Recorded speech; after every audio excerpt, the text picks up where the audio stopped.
Hello and welcome back to another episode of Critical Reactions with your host Bryan. We're going to wrap up this week with an album review as we always do, diving into an album track by track, exploring what each song is doing in isolation and it's part of the larger whole. We're going to be looking at Alcest's latest album from 2024 titled Les Chants de l'Aurore, which I probably did not pronounce great, but I feel pretty confident about it, especially after I got so many compliments on my pronunciation of Angine du Poitrine that we checked out a couple of weeks ago. Now, with that said, I'm looking at these 7 tracks and I've heard the pronunciations of them, and I don't think I'm going to get it done. They're going to be tracks 1 through 7 for me. However, I will have the title popping up over here. Y'all can read it, pronounce it yourself if you like. I'm just not going to do that. This album does translate to the Songs of Dawn. And like I said, we have had Alcest on the, I think I said this, we have had Alcest on the channel before. I'm quite familiar with their type of semi-melodic, very textured, blackgaze kind of thing. So I'm interested to check this out. We have listened to one track from this album, track 6, Le Fond de la Lune. We checked that out a couple of years ago, 2024. Actually, I guess it was around the same time this album came out. That was June or July of 2024, and this is June right here is when the album dropped. So yeah, around the time the album came out, we checked out that track. So we finally get to dive into the whole thing here. We have 7 tracks ahead of us, though one of them is only 2 minutes long. I'm going to assume that's some sort of interlude. Everything else is in the 5 to 8 minute mark. So that is quite a bit of an outlier. So 6 analysis segments, 6 breaks, only 43 minutes in length on this one. But given that it's Alcest, I'm sure there's going to be a lot of stuff to dive into and talk about. I don't think this video is going to be on the shorter side. 2.5 minutes. This is a ridiculously long intro. Let's dive into this, see what's going on with track 1.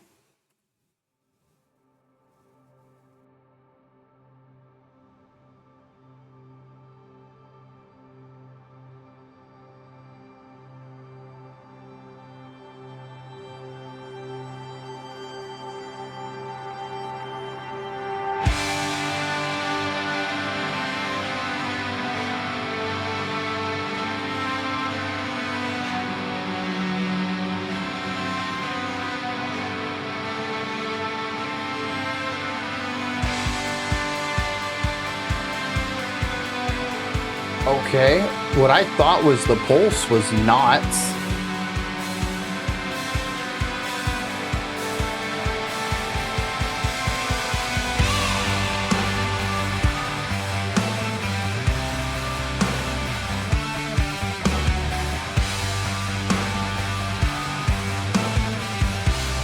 Yeah, I was feeling a bit of an offbeat pulse. Everything's on the downbeat though.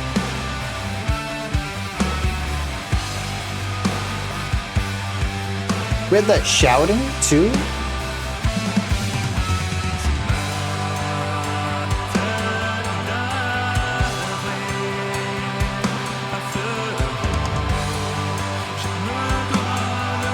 Very positive, very warm.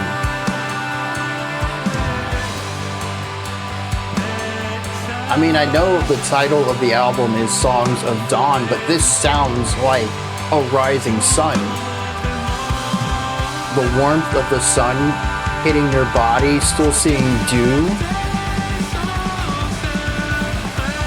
Still seeing dew though on the grass, the bushes, the spider webs.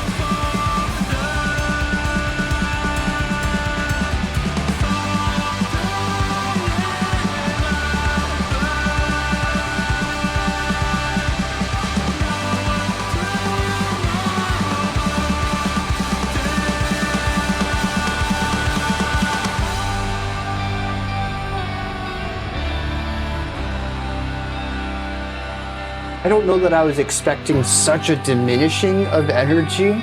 I didn't see how we could get much higher. I was expecting a big change here, but this is a really big change.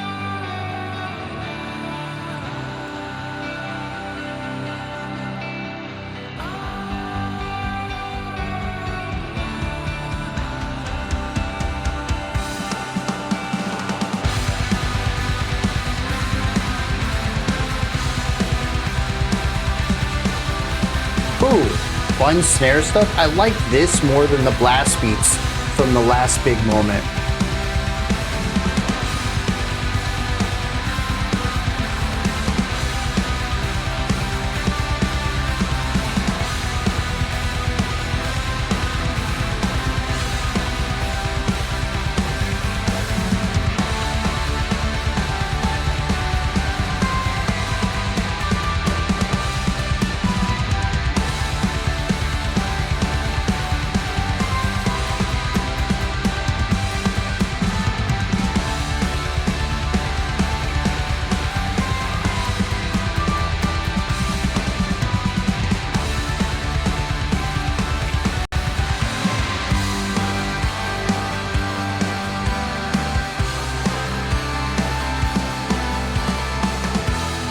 Very feel good right here.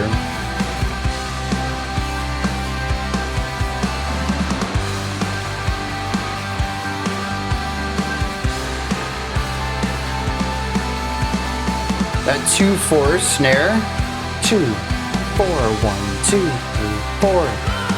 Lots of forward momentum there. The energy comes down, but the directionality doesn't.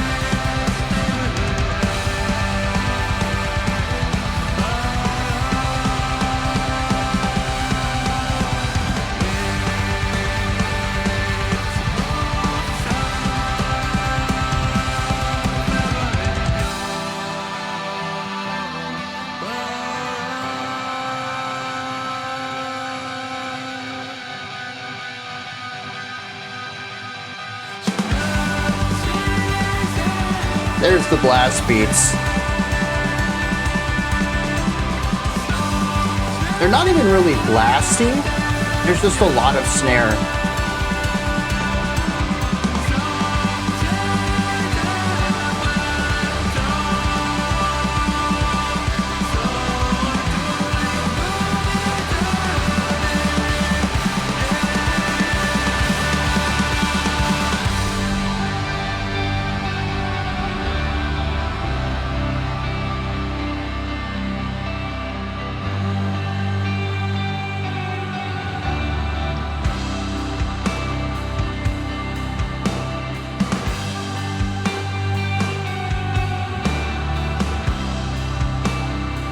Yeah, very light.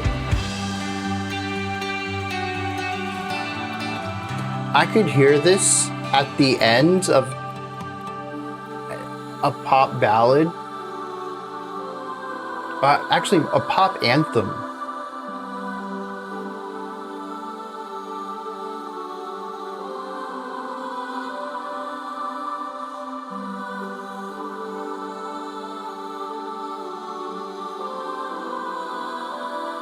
The choir is a nice touch here as well. I mean, as you can see over there, the volume's brought down by about 10–15%. There's a calm to it. There's a lightness.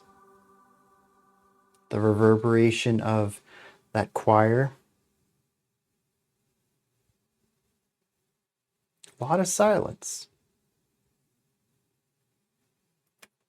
All right. Yeah, solid track right here. For my 2 cents, before we start getting into some more objective elements, I will say the black metal elements just, they don't quite click with me. There is an interesting component here where I think that the blast beats, the double bass kicks, the 16th note guitar work that we hear at times is supposed to elevate the positivity in the same way that in more traditional black metal it can elevate the darkness of the music. But to me, it ends up feeling oppressive rather than elevating. It is a pressure put down upon me. And there's certainly a way to engage this thematically. The weight of a new day, of a new dawn. Yeah, that's a pretty neat topic, something we don't see too often in any media. I feel like it's a pretty rare thing to look at, but it could be something worth exploring. And I think this is a pretty cool sound to capture that in oppressive drumming with uplifting, vibrant, and new day sounds in the music, in the harmonic and melodic qualities. But I just don't get that oppressive feeling anywhere else. This song is warm, it's inviting, it's positive, it's feel good. The choir at the end doesn't say anything oppressive at all. I want to be in that choir sound forever. It's just a nice sound overall, texture wise, harmonically, the melody itself, the movement of our notes, the production of it all. There's not a single negative word I could use to describe the final 15 seconds of this track. And that goes along for all of it, except the black metal components. They bring down a song that just wants to be exalting. And I feel a really big clash there. Now, that is my own subjective take, though. It is my relationship to blast beats, to double bass kicks, to constant strumming on guitars. I relate to those as intensity, and usually a weight form of intensity rather than an elevation of intensity. Sort of the negative elements of intensity, very rarely ever the positive elements of intensity. Although I could see them working really well mixed with a sappy romantic vibe for the intensity of love. I think that would work phenomenally, and I can't think of a single time I've heard anything like that. That would be pretty cool. To just be pushed to a peak musically as everything escalates and you have these sappy, feel-good, lovey-dovey kind of chords and lyrics going along with that. That would be very cool. But in this idea of, the dawn of a new day, just potential, and the positivity of what can we do next, and just feeling the warmth of the sun on you as a day begins, and you're just looking out on life, incredibly positive. All of the more aggressive components in the song clash with that incredibly. And it kind of takes me out of the music. I'd say a good 60-70% of this track I am in the atmosphere for. I'm feeling it, I'm loving it. And then these more intense moments come in and I'm reminded, oh yeah, they do this blackened atmospheric stuff. And it brings down my enthusiasm because I'm not engaging with the song on that same level. It is telling me contrasting things that don't elevate the work for me personally.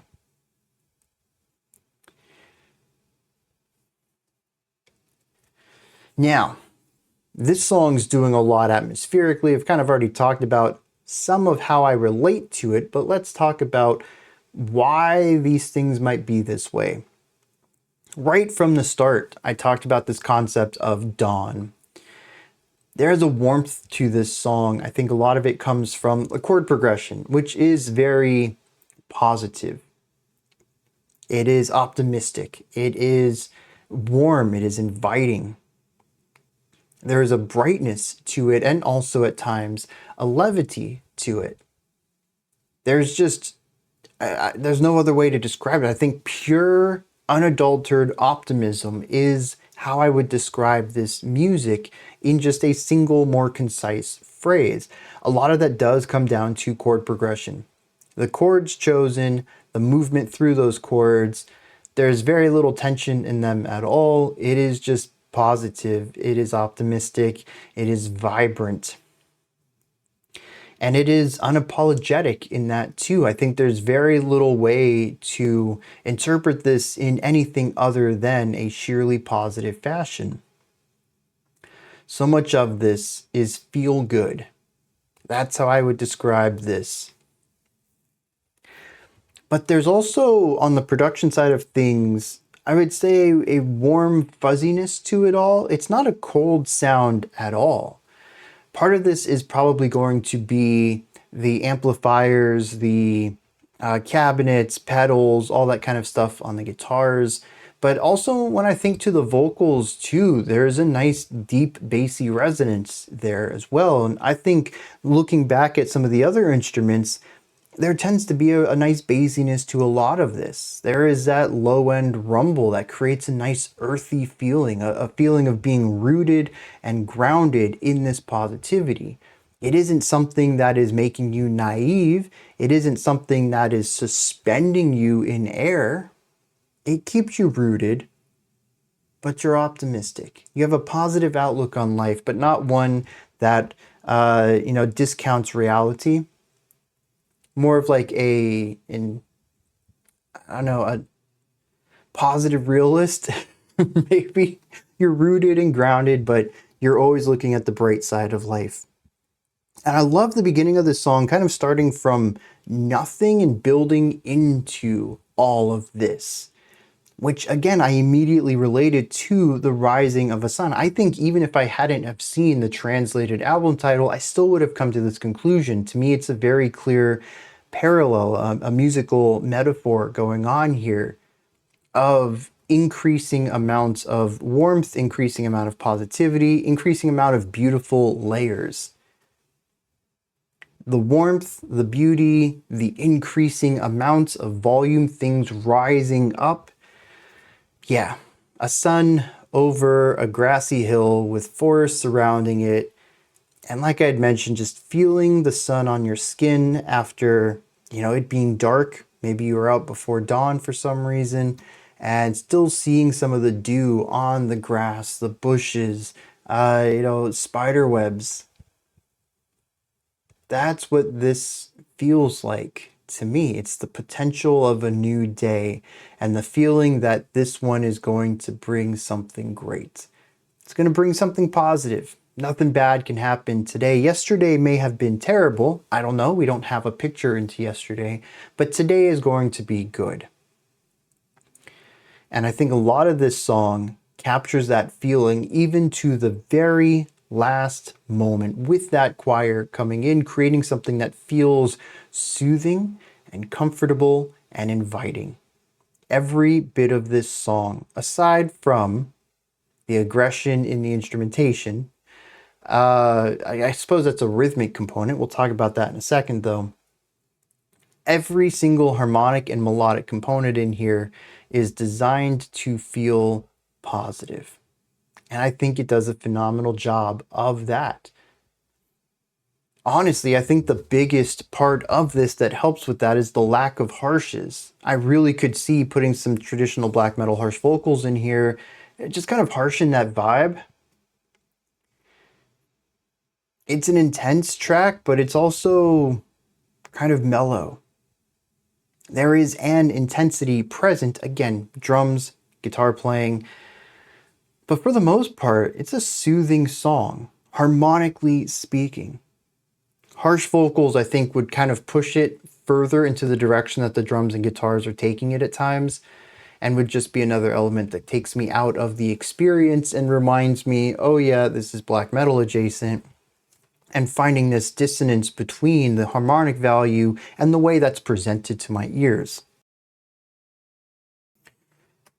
There is the rhythmic side of things too.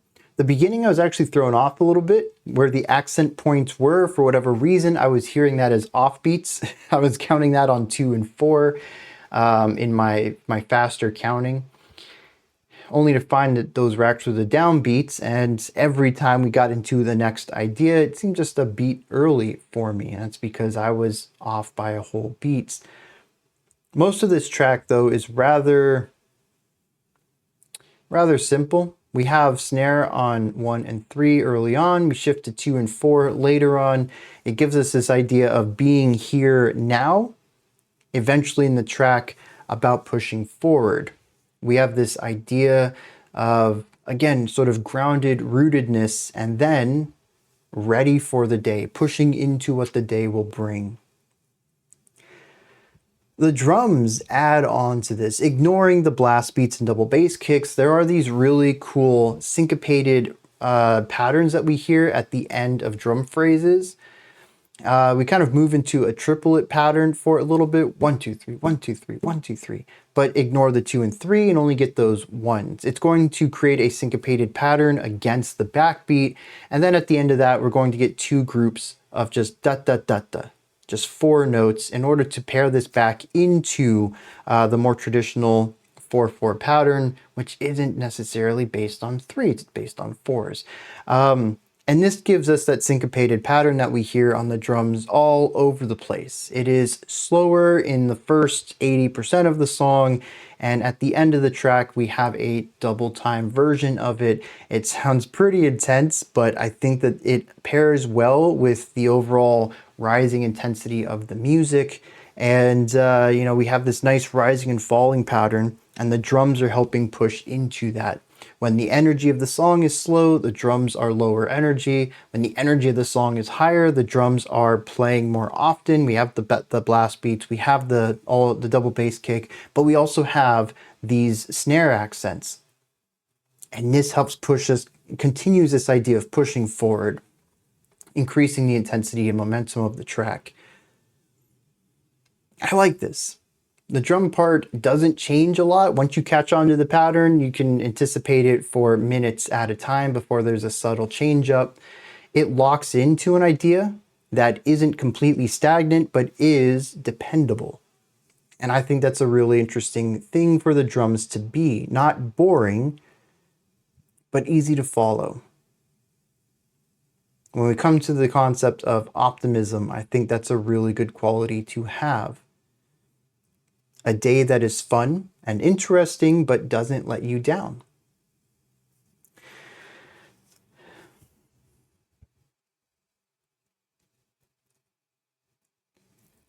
We do have the rising and falling energy though.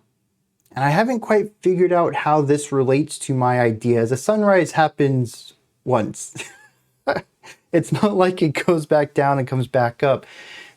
Unless we are talking about a full day's revolution, where the sun would come up again the next day. I kind of interpreted a lot of this track as a single sunrise, but I suppose it could be looking at something else too, but it could also just be the rising and falling energy of a day as well. The warmth and optimism at the beginning and the dawn.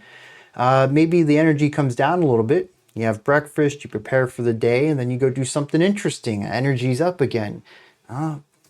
Kind of tuckered out a little bit, take a little bit of time to rest, and then you have an evening. Maybe you're going out to see some friends.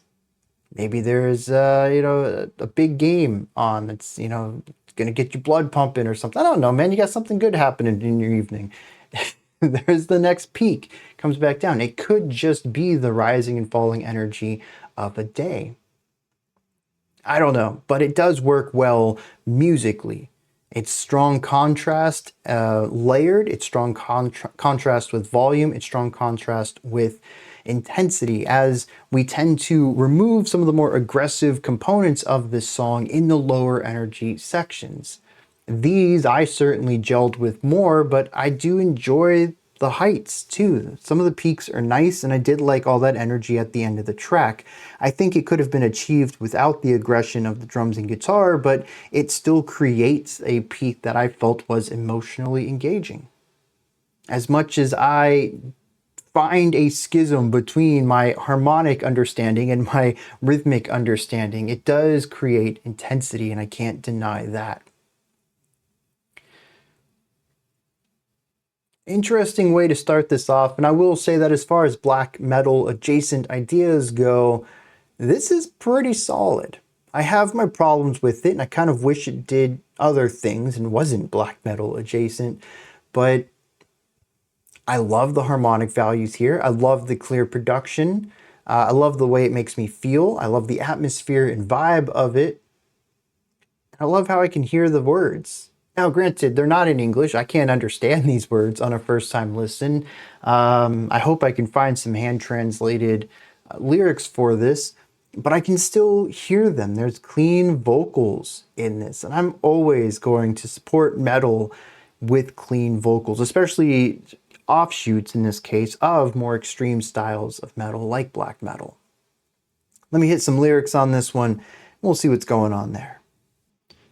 This is a rather straightforward set of lyrics. There's only 12 lines maybe here. I do have hand translations for every single track, which I'm excited about. This one says, "This April morning surfacing, I must be reborn, and an exhilarating bloom to meet my soul. Its quintessential secret, its divine depths, slicing the vapors of our mortal torments. Carried by the spirit of the air, the tall green trees, I woke up in my inner sanctuary on its spring paths, without return, flooded with light." Very warm, very inviting, very optimistic. It's about rebirth on a morning, April, so we have spring elements in this. And it is about positivity. We're destroying the vapors of our torments, and the spirit of the air carries us into our inner sanctuary where light floods in, and those torments do not return. That's it. That's the entirety of the song. Everything about this is soothing, it's positive, it's feel good, it's refreshing. That's a really good word for this track. And I'm just going to pair this back to some of my earlier thoughts. Nothing in here really feels elevated or extreme or pushed to its limits like the drumming should imply. Or not should, but does imply, at least to me. It's still, I think, a bit of contention I have with this track is that so much of it absolutely works for me, except that one part. That's actually not what I need here. Go away. Bring the other one down. I've been told that I need to check out a music video for this second track. And I figure, yeah, why not? Let's oblige to this. Track 2 has a music video that's supposed to go pretty well with the music itself. This is the only track we're going to be doing a music video on. The rest we'll be doing in the audio only format. Let's dive into this though, see what's going on with track number 2.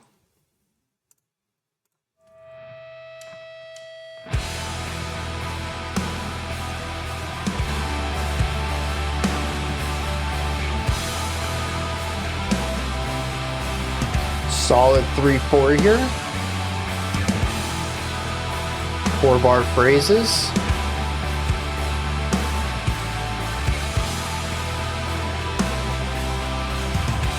A lot of cymbal on this opening too. Love that bass work.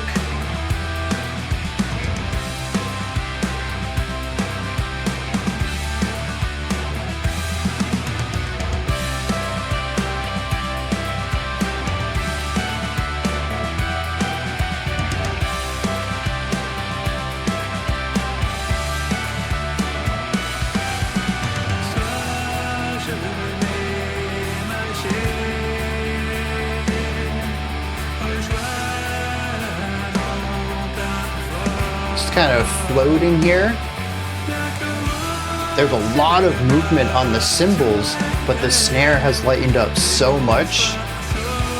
The guitars, just chords now, just pedal tone on the bass. That was a guitar, right? Oh, I love that ride cymbal work. That was a guitar, and it sounded like an ocean bird. A seagull, maybe?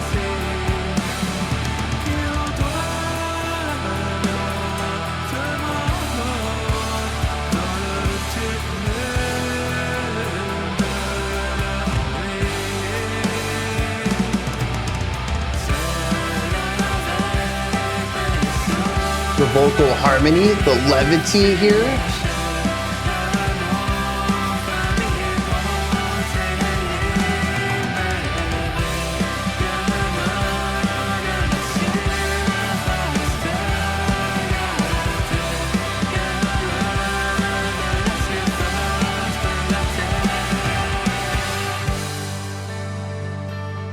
You know, it's interesting that it almost blurs the line into like an alternative pop rock area. This, I'd say, almost bleeds over into emo. Very interesting.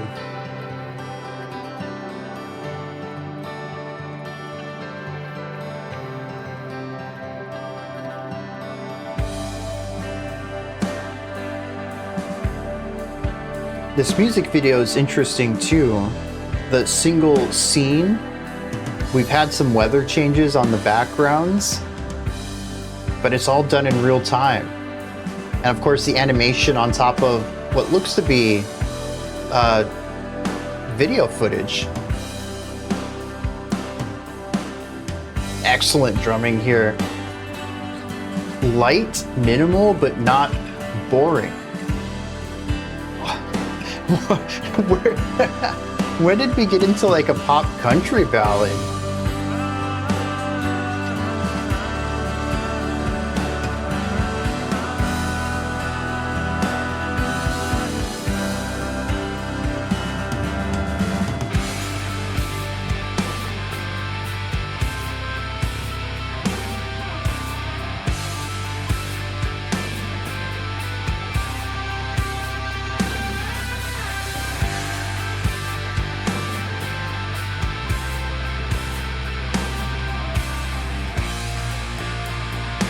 Yeah, really interesting polymeter there, fitting in that slow 4/4 into where the 3/4 has traditionally sat.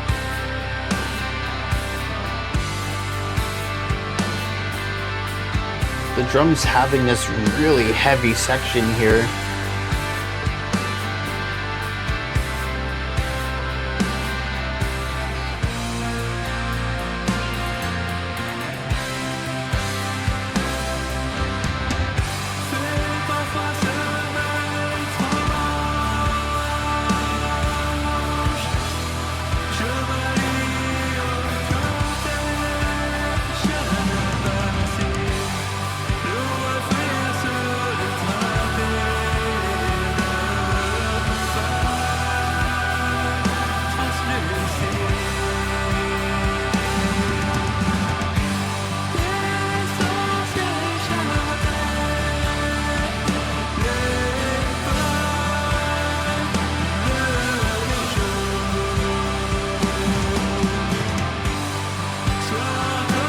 Country may have been overshooting it. This is definitely something Midwest though. A little dash of emo, but also a little dash of something more Americana.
Yeah, a really interesting nuanced take here. There's a lot in this track that it shares in common with track 1.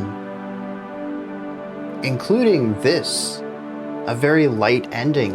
Track 1 ends on just the choir, this one ends on the digital strings.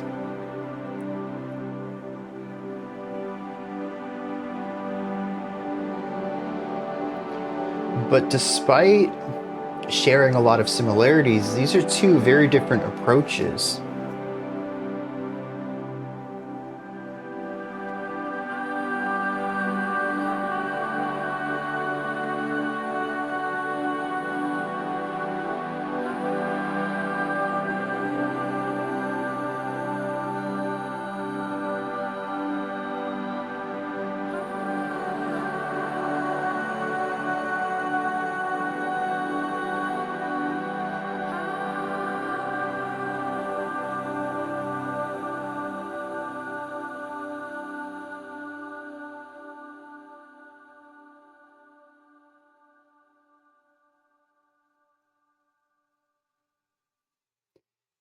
I don't think it is unintentional that we end on a sunrise. This is another song that is filled to the brim with feel-good positivity. It has some moments that introduce tension. I think there is a bit more darkness in this track than the previous track, but it is still using that darkness in order to create contrast, to elevate the moments of clarity, of positivity, of safety. It isn't quite as refreshing as track 1, but it certainly captures a lot of that positivity and optimism that we felt there. There is no part of this track where I felt that we were descending in any way, even when we brought in the harsh vocals in that final quarter of the song. It felt elevating. I think a lot of this too has to do with the type of harsh that is used there. It is a sort of narrow, I believe, fry scream going on. It has a higher pitch to it, or at least a higher perceived pitch. It is something that feels like it is cutting through to pierce the music and skyrocket out of the atmosphere. It doesn't feel grounded or downward compressing like growls tend to feel, something that hovers around the floor. This is something that is shooting off.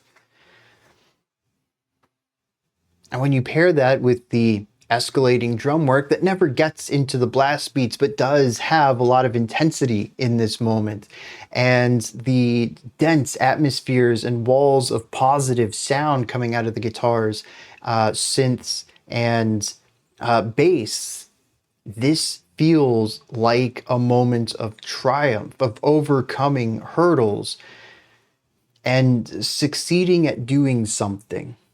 That's what I get out of this. This isn't a place to feel comfort in. This is about using that positivity that we got from the beginning of the day to explore our hurdles of today and overcome them, to come out stronger at the end of this day because we ran head on into our problems and solved them and defeated them and came out better because of that. An increase in confidence, in maturity, in intellect. Whatever the hurdle was, you are better now than you were when the day started. There may have been some shaky confidence somewhere in the day. I did mention some dark parts in this track, but they are there to provide the story, the contrast. The song escalates into triumph, into victory by the end of the song, and ends in calm, just like track 1. For a different reason, though. Track 1 was about finding this place within that is warm and light. This is about the rest after a hard day's work. Overcoming difficulties, getting things done, being better through perseverance, and taking a well-earned rest after that. It's a beautiful song. And honestly, as As much as I was dreading harshes coming on this album, last track, I really like the way they were used here, sparsely but for incredible effect. Absolutely lovely. Now, I had mentioned that this track was like the previous track, but different. It is very positive all throughout. We also have rising peaks and valleys, but I feel like they're more nuanced this time around. Track 1, we had a peak, we had a valley. Well, actually, we started on the valley, but whatever. And then a peak, and a valley. These massive gulfs between our highs and lows. This one is more nuanced. It is subtle differences between the highs and lows, but we are gradually increasing in intensity, scope, layering, volume, emotional resonance. This is a song that is always getting more, always becoming more. And I really like this. The last track felt like we had a sort of verse and chorus. The lyrics didn't have that in it, but musically we had pendulum shifting between one extreme to the other. This feels more like a linear narrative. There are peaks and valleys, compared to each other. But when you look at the overall energy of the track, it's fairly linear. It just keeps going up. This is a slow burn through a variety of atmospheres, a variety of layers. The guitar riffs change over the course of the song. The bass patterns change. The drum patterns change. We might have a little more energy and then a little less and then a little more and a little less, but it's always rising up and it's always pointing towards the end. Every bit of this song is along this roller coaster. Roller coaster might be the wrong word for it, because that would imply, wide sweeping highs and lows. This, like I said, sort of a linear gain, but the whole song is telling this story, starting out small, rising up, finding difficulty, overcoming that, and shooting out of the atmosphere at the end. It is a constant escalation towards achievement. And I love that. It is a beautiful track that I think has this phenomenal message to it. And much like track 1, I find myself just really connecting to the harmonic ideas in here, to the melodic ideas. There's just so much joy, and I'm overusing the word, but I don't think there's a more appropriate word, positivity in this track. Nothing can bring this album down. Now, we're only 2 songs in. Maybe there will be something that brings this album down, but so far, everything is about warmth and optimism. We were refreshed. Now we have challenge and overcame that. These are positive stories. Stories about growing, about finding places of comfort. There is one really big change in here. Aside from the vocals coming in harsh at the end, we never hit the black metal moment. I really thought we were going to. Once the harsh vocals came in, I figured it was any minute now. The drums are going to start blasting and the guitars are going to start, shifting into 16th notes or maybe tremolo picking. We didn't get either of them. I think the song is ultimately better for it. I do think that of the 2 songs, they would have been more appropriate here, a way to elevate the intensity of this victory. It works in my mind a lot better than elevating comfort and feeling refreshed. But it still works really well. And it creates an interesting subversion where the first track reminded me, hey, this is a black metal band. They might be doing stuff you're not expecting, but at the end of the day, they still make black metal adjacent music. And this song doesn't. It never goes into a metallic direction at all, honestly. The growls, or the harshes, really the only point there. The drumming stays light, efficient, minimalist, enough to keep the song moving. enough to keep the drum part interesting, but never stealing the spotlight from anything else. It's minimal and efficient. The bass, the guitars, there's a lot of chordal work going on here. Harmonic foundation being laid out by these instruments, the strings, all of the electronic synth parts. That's pretty much just chords the entire time. This is about building atmosphere. The vocals present most of the melodic movement, but that doesn't mean that the song is stagnant or missing out on development. A lot of that just comes through the harmonic side of things. The chords that we experience, yeah, we do have 4-chord progressions in here, but those aren't the only types of progressions. Sometimes we have linear, sometimes we have 8-bar progressions in ways that allow the harmonic palette to explore other emotions. While this is a song that is overwhelmingly positive and optimistic, it isn't that in every single moment, and it isn't full-on optimism in every single moment. It dips, it wanes, it shifts into some darker ideas. It tells the story through the chords. That's very atmospheric. That is what some of the best post-metal bands do. But there are places where we get some more nuanced guitar writing, shifting more into the melodic side of things, and quite frequently I found that these reminded me more of alternative rock, pop rock ballads, and Midwest emo. 3 genres I would not parallel to black metal at all. Every single time we come back to Alcest, I feel like my expectations are subverted because I'm expecting black metal. I know that they are post-black metal or progressive black metal, whatever you adjacent to black metal, but I always expect some of that pure sound somewhere in their music. And I feel like every single time, and we've checked out Alcest a lot on this band, there's always quite a few of you who are like, why do you always expect this of them? You've heard them half a dozen times. You know that they do more interesting things. They explore different harmonic palettes, different atmospheres, different composition styles. I always forget. I don't know why. Maybe it's just because I haven't done a deep dive like we're doing now. Something tells me this album is going to stick with me more than any single song reaction has.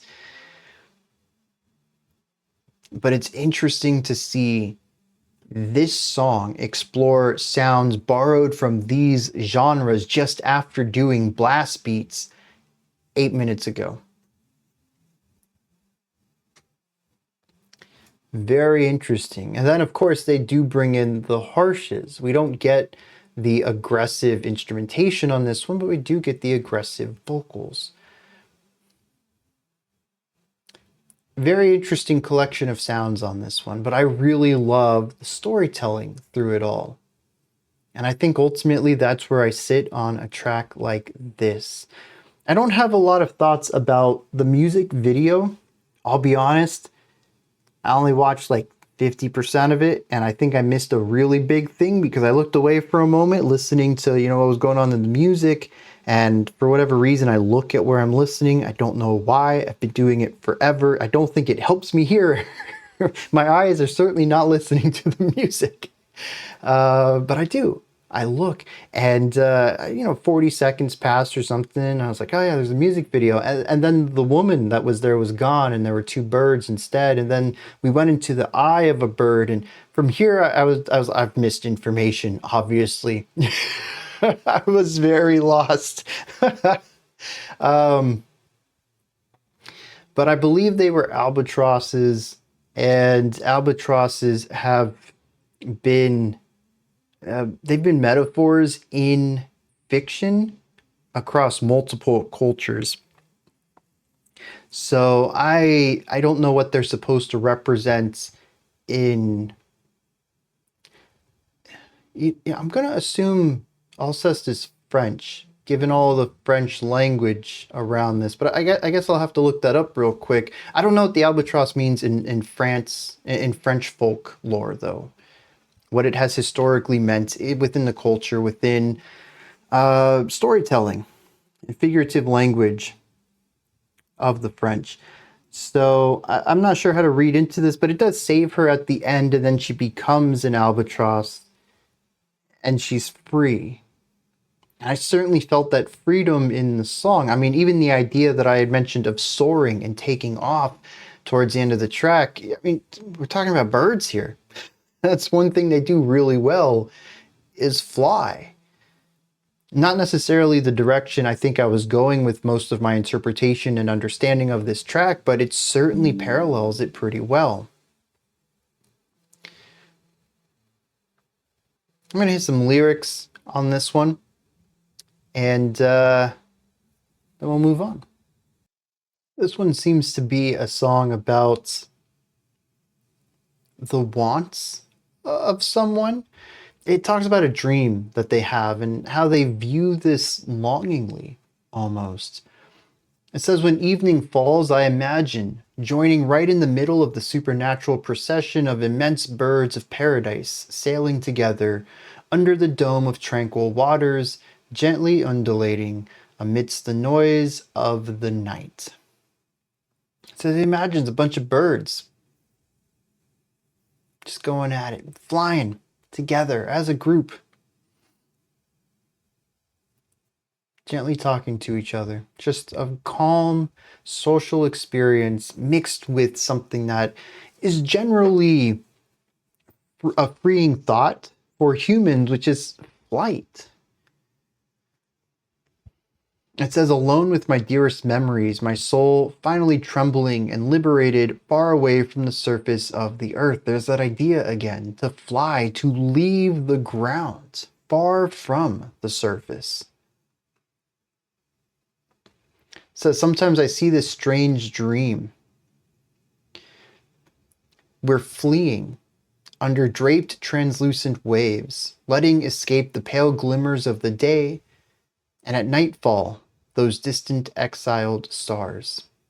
So we have a sunset here, watching the sun go down and then the stars come out, and just soaring while you're in this environment, all of this calm, surrounded by people who, well, birds who want to be around you, talking to each other, just chilling far away from the ground and watching the beauty of what's around us.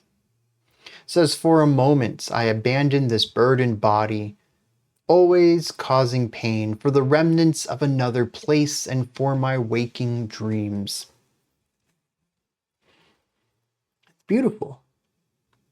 A want to be somewhere else, someone else even, something impossible for a human, to soar through the air and enjoy the beauty around us. This is just a beautiful track right there.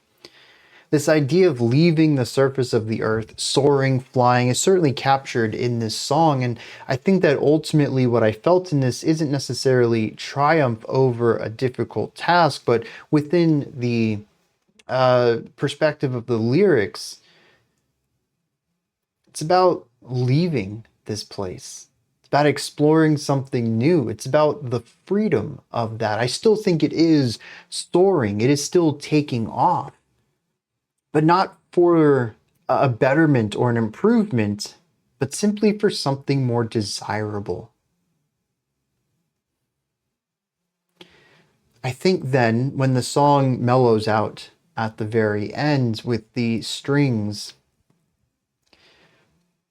while in the first track, this was the warmth of the light flooding into this garden or whatever it was metaphorically, this feeling of calm, this is sort of a remembrance of this being a dream.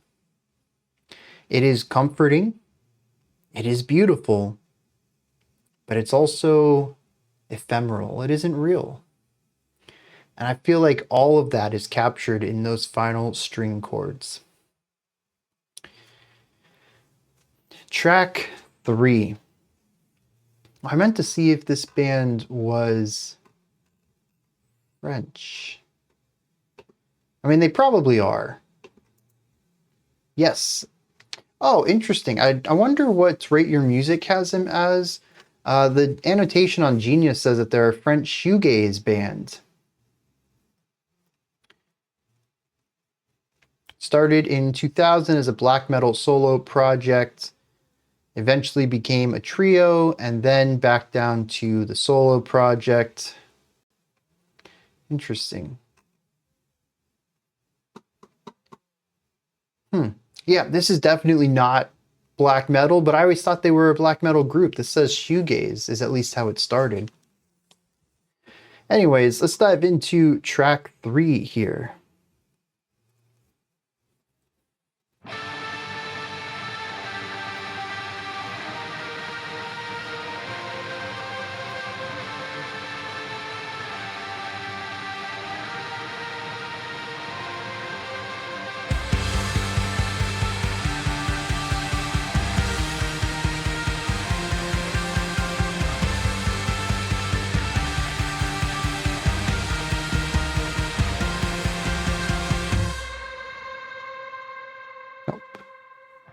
There we go.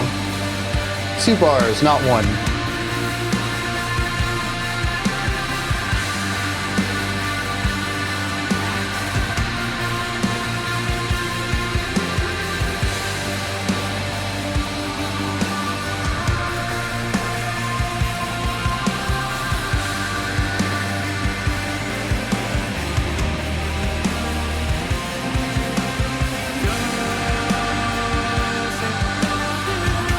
This is another song that sort of just feels like floating.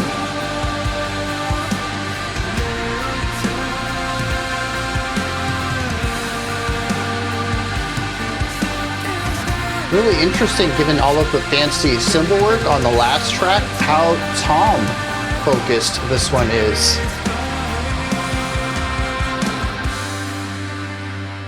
I mean, we had a cymbal there to wrap it up. Not a lot of cymbal work this time around.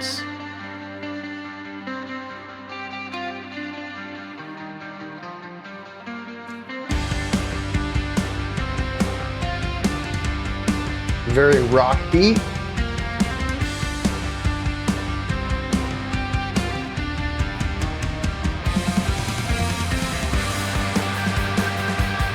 Okay. Those syncopated snare hits against all this hi-hat work, yeah. Fun bass kick stuff to set up the snare accents. We have the dyads from the guitars.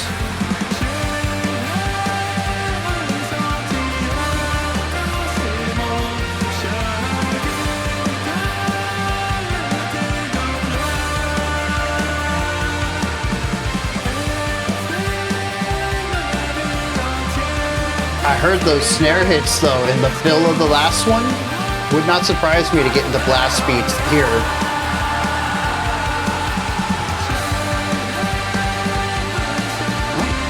Not yet, at least. The harshes were interesting.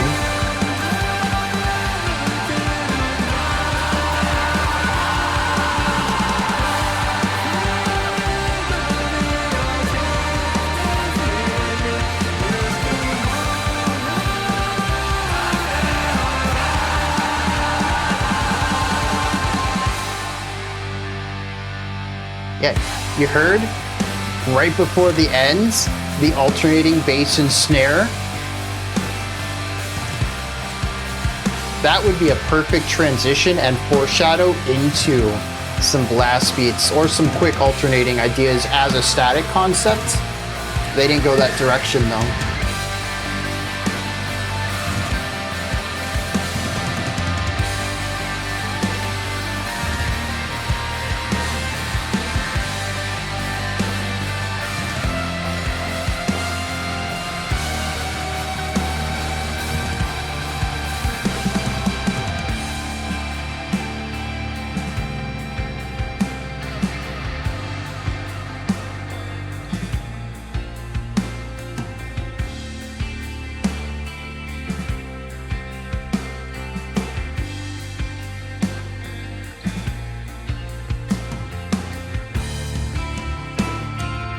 Given all of the 16th note picking that we've had so far, this is a nice return to the intro, especially with the toms, but with a lighter, more nuanced guitar approach to melody over harmony.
The guitar over here just hanging on to that. There's a rare bit of tension on this album.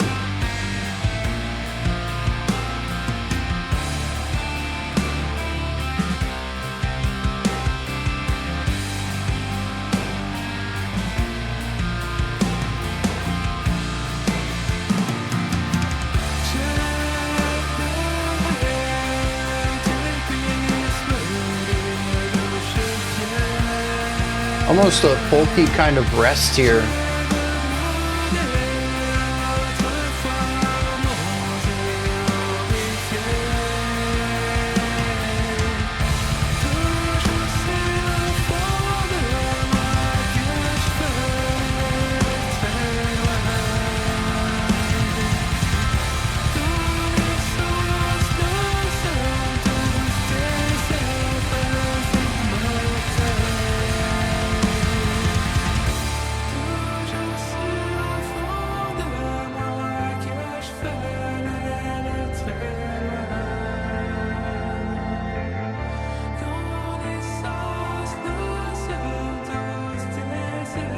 Love this moving bass line. Very nice addition.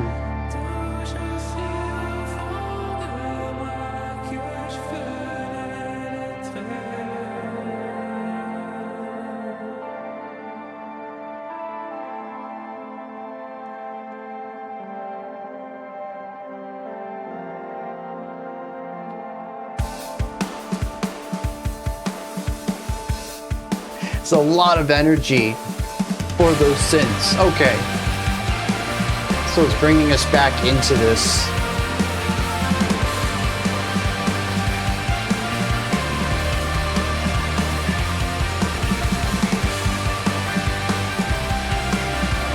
And this is from the middle of the track.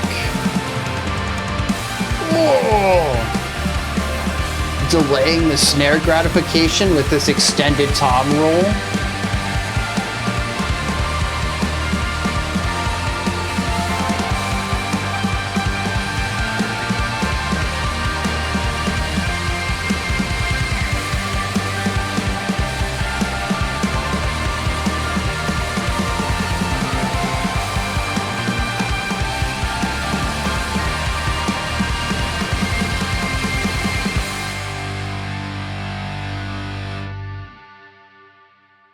A really quick cutout on that. Instead of letting that final note ring out, it just undercuts the low ends, and with a very thin upper part, it just dissipates quickly. I don't know that I have a lot to add on to this one that I haven't said about these songs already. In fact, this one reminds me a lot of track 2's general movement and composition. It does have a little bit more of the peak and valley idea, less constant growth, but it does feel generally like a slow burn that explores an idea. And then as we get towards the end of the track, begins to elevate and escalate towards more intense concepts of that. But just like track 2, we have a massive peak at the end here, even before the instrumental outro, where we have, big vocals, big instrumentation, lots of energy. and just hits this massive energy spike that we hadn't heard elsewhere in the track. But I think what I want to bring up on this song in particular, though, is the ending. Because we heard something a little different this time around. Both tracks 1 and 2 hit their peak, wrap things up, and then allow for a lighter version of the melody or the chord progression to be present in the final moments of the song as a way of bringing the energy down and then tapering it off to wrap things up. And we saw that way too early in this track. We hit our peak about 5.5 minutes into this song. Big explosive energy, vocals are massive, layers are huge, lots of sound. And then we just have synths. Yeah, all right, it's about time to wrap this up. Oh, wait, we still have 2.5 minutes left. They're surely not going to just play these chords for 2.5 minutes, are they? Then the drums come in. And I was thinking, this is a lot of energy for these light synths. And then, of course, we bring the whole band in and we have this big, massive moment to wrap things up on. And the ending to this is quick and immediate, not a longer, drawn-out moment of reprieve or relaxation, but a shortened moment of here's the last chord and now it's gone. So much energy running up to that point and then just pulling the plug on the entire thing. This is really interesting. First of all, it's just expectation subversion. They've kind of told me, hey, this is how we do endings. And I was like, okay, that's how you do endings. I'm on board with that. And then they stopped doing endings that way. One, now it leaves me curious. How are they going to wrap up other songs? They've kind of fallen out of their pattern, but also it left me in the, well, honestly, the middle of this track thinking it was over, and it wasn't. If I weren't paying attention to the time, if I just had this playing on like a CD player with wired headphones on, back in the day, I'm not looking at what time is left. It's so easy to see how far we are into a song these days with streaming services putting the progress bar in widgets on your home page, right in front of your face on the desktop. Like, you can't really avoid it. And I guess even to a point, I'm complicit in that because I put progress bars over here for you all. I don't really think it helps too much, but I do think that when we listen to 30, 40, 50, 60, 70, 90-minute songs, it's nice to see where we are in the track. But for shorter stuff like this, I don't think that it really adds too much information, but I don't know. I'm a data kind of person. I like information to be present. But I think that kind of moment might have surprised me. I honestly thought the song was wrapping up, and in any other situation, I might have been, okay, this is the end, and then another part starts, rather than me looking at the progress bar and, oh, we got 2 minutes left. What are they going to do? But even that brings some sort of mystery to it. I thought I had figured this out, and come to find out I didn't. So that was a very fun way to introduce us into that. But I also think that it's something interesting here within what comes after this twist. Because we bring back an idea from the middle of the song, one of the most intense parts, particularly from the drums. Hi-hat, every single beat, not with the sticks, but with the pedal. It allows the drummer to use their arms for everything else. And there is a lot of tom and snare stuff going on in here. The bass kick is giving us these really cool syncopated hits to set up the snare accents, which they themselves are syncopated. Between these syncopated snare hits, there is a lot of tom ideas, lots of rolls. At the end of every 16 bars, maybe, there is a really quick, I believe it's 16th notes, alternating bass kick and snare for a moment. We get like 4 of those hits really quick. It's a blink and you'll miss it kind of idea.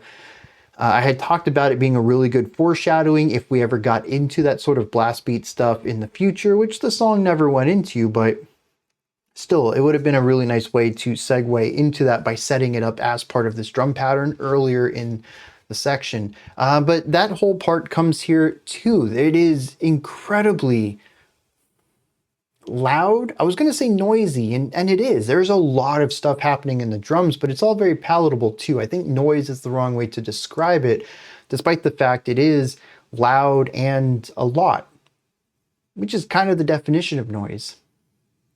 The guitars are massive here too, primarily though just in their chords, in their production. The guitar tones can be massive on this song. We do have the cool dyads going on, both of the guitars primarily playing single notes, but they're playing different single notes, which gives us dyads or 2-note chords. The bass is changing up between moving bass lines, which we had heard earlier in the track, and pedal tone. It is creating a massive wall of sound here, with the drums presenting all of this forward momentum. They are energy in musical form, and everything else is the supporting element. It's the rocket booster to its direction. Dude, that fell apart real quick. It was better in my mind. I hope you understand where I'm going with that though. It's the support that allows the song to move at its speed. This is a massive ending, which is really interesting because it came after the ending.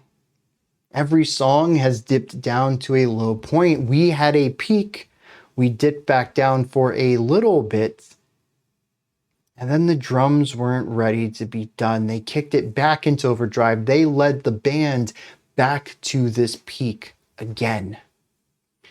And we end the song by just running this into the end. No long held out note for the finale, no minimal recreation of the chord progression or main melody. There is nothing simple, quiet, or serene at the end of this track.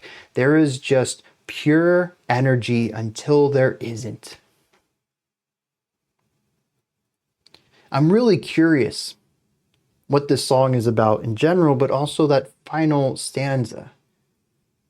What could have been said there that indicated the song needed to drop out, fake an ending, and then punch back up to where they were?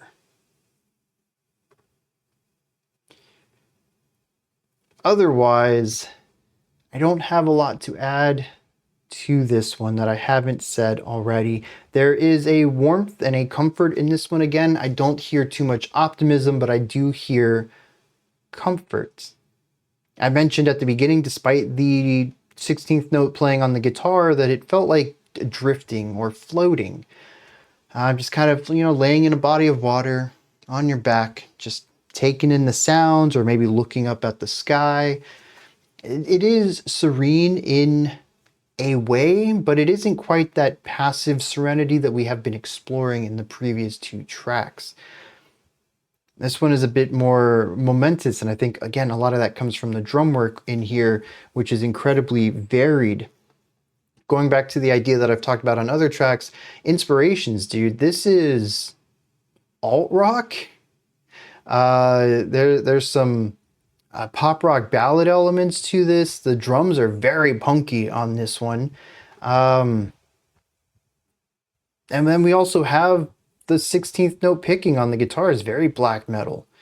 That's something that we have seen very limited usage on the album so far, but plays a very large role in this song in particular. We have highs and lows on this one, feeling a bit more like track 1, though also linear like track 2, just less constant growth and more of like stepwise growth, where we'll be in one idea for a while and then another idea that's more intense.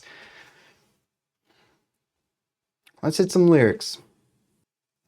We have a general sense of longing for something more, which I find interesting because that's quite a bit at odds with this track. At least my interpretation of the music, anyways.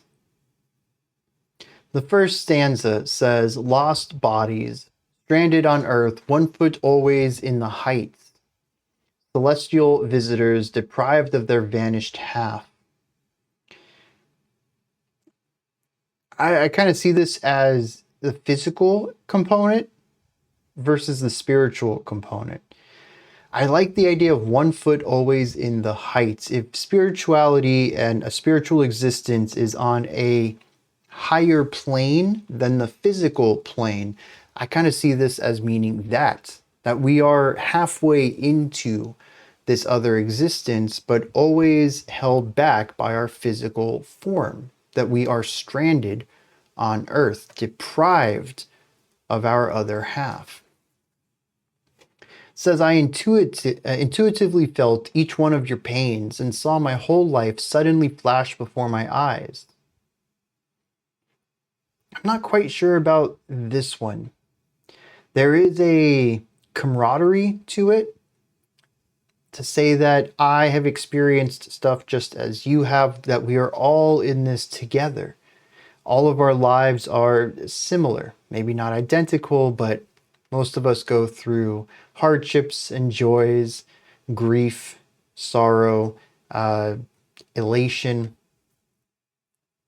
It says, when I feel you and all of your pains, I see my whole life. It says, desire for another reality where night or day, light floods everything.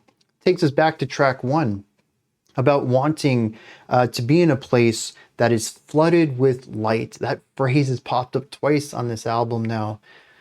It says, where creatures guard the wandering souls. Something very otherworldly here, not of this plane, possibly of a spirituality, or a spiritual plane, a secondary plane, where souls can be guarded. We wrap up with, I wish you could tell me where I came from. I once asked it of the mountains and rivers. Asking nature where I came from is what I think he's pointing out here. It says, deep down I always knew that I came from very far away, and that in essence we are all immortal beings. Once again, bringing in a spiritual side to this, the immortality of the afterlife, of a spiritual being. A lot of spiritual takes on birth, rebirth, afterlife. Pre-life is that you exist somewhere else, you get born into the earth, and then you get put back into the spiritual realm when you've passed in your physical life. That spiritual realm is different in a lot of different viewpoints. Some have multiple spiritual realms. Christian has heaven and hell. But the idea generally is that there is a place that we belong to that isn't here.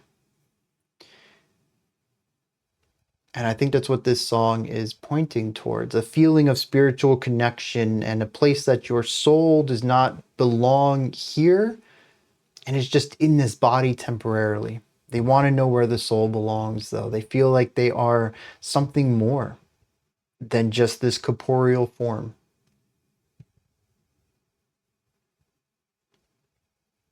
Not a lot of ideas I got in the lyrics here in the music, but I wonder if nope. I had a thought, and as soon as I started it, I caught myself like that. I'm not making a connection there. I asked about the end of this song, to hit the peak with the vocals, to drop it down, and the drums pull us back to that peak. I'm trying to relate that to the idea of a spiritual existence, something more than this human form. I don't think I have anything on that. Some threads maybe, but the more I pull at them, I'm just unraveling a rug and I'm not seeing a bigger picture. My metaphor game is weak today. That was terrible. Oh man. All right. Track 4 here. This one's a bit on the shorter side, just 5 minutes in length.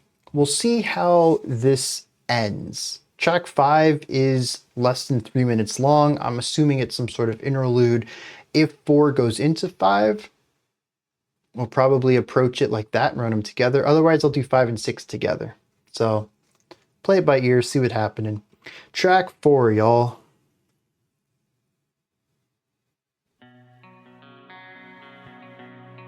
Ooh. Very interesting rhythmic device, but the reverb not muddies it, but convolutes it even more.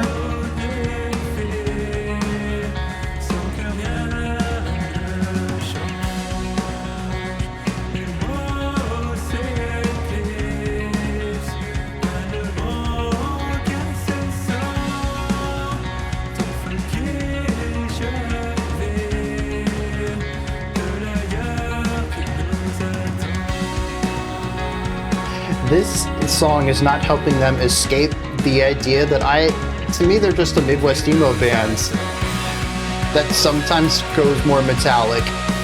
We even have twinkling guitar parts in here. This is lovely.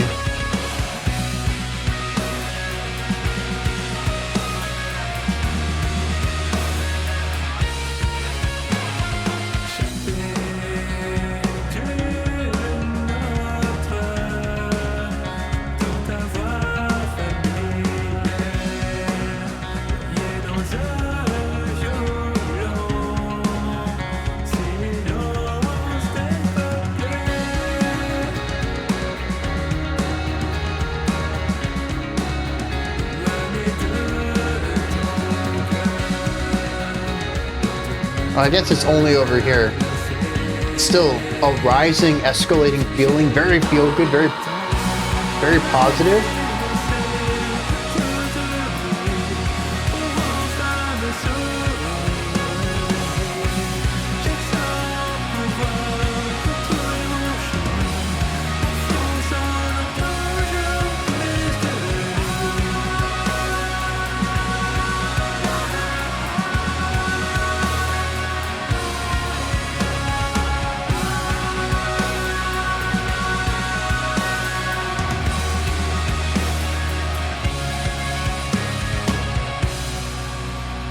Oh, this warm, resolved chord. The buzz and fuzz of the guitar. Yeah.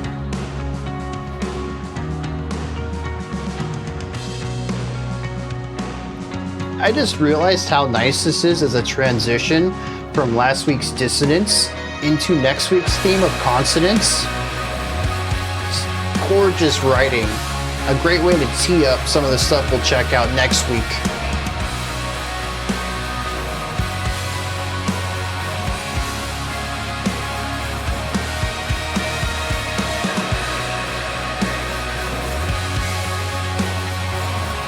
I thought we were getting some tremolo there, which would have been nice.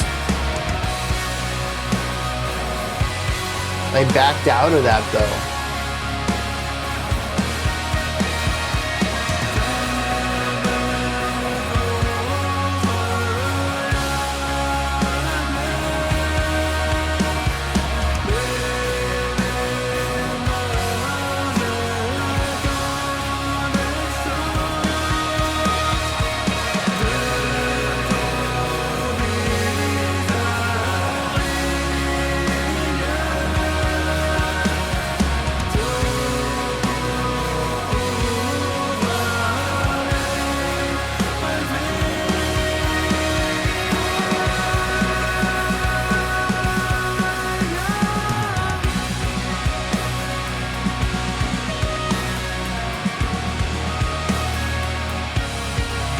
I love that rhythmic juxtaposition between the syncopated part, the drums with all the tom stuff, and then the lead guitar line.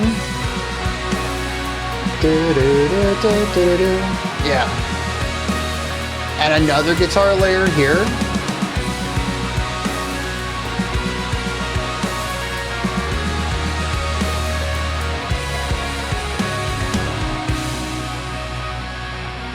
Yeah, we have some dotted quarter ideas against syncopated backbeats, against, core beats.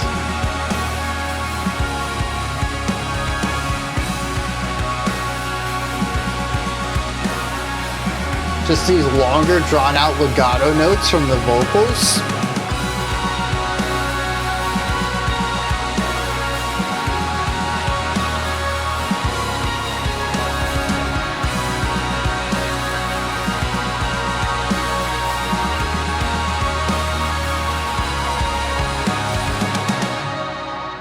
Dude, that song right there.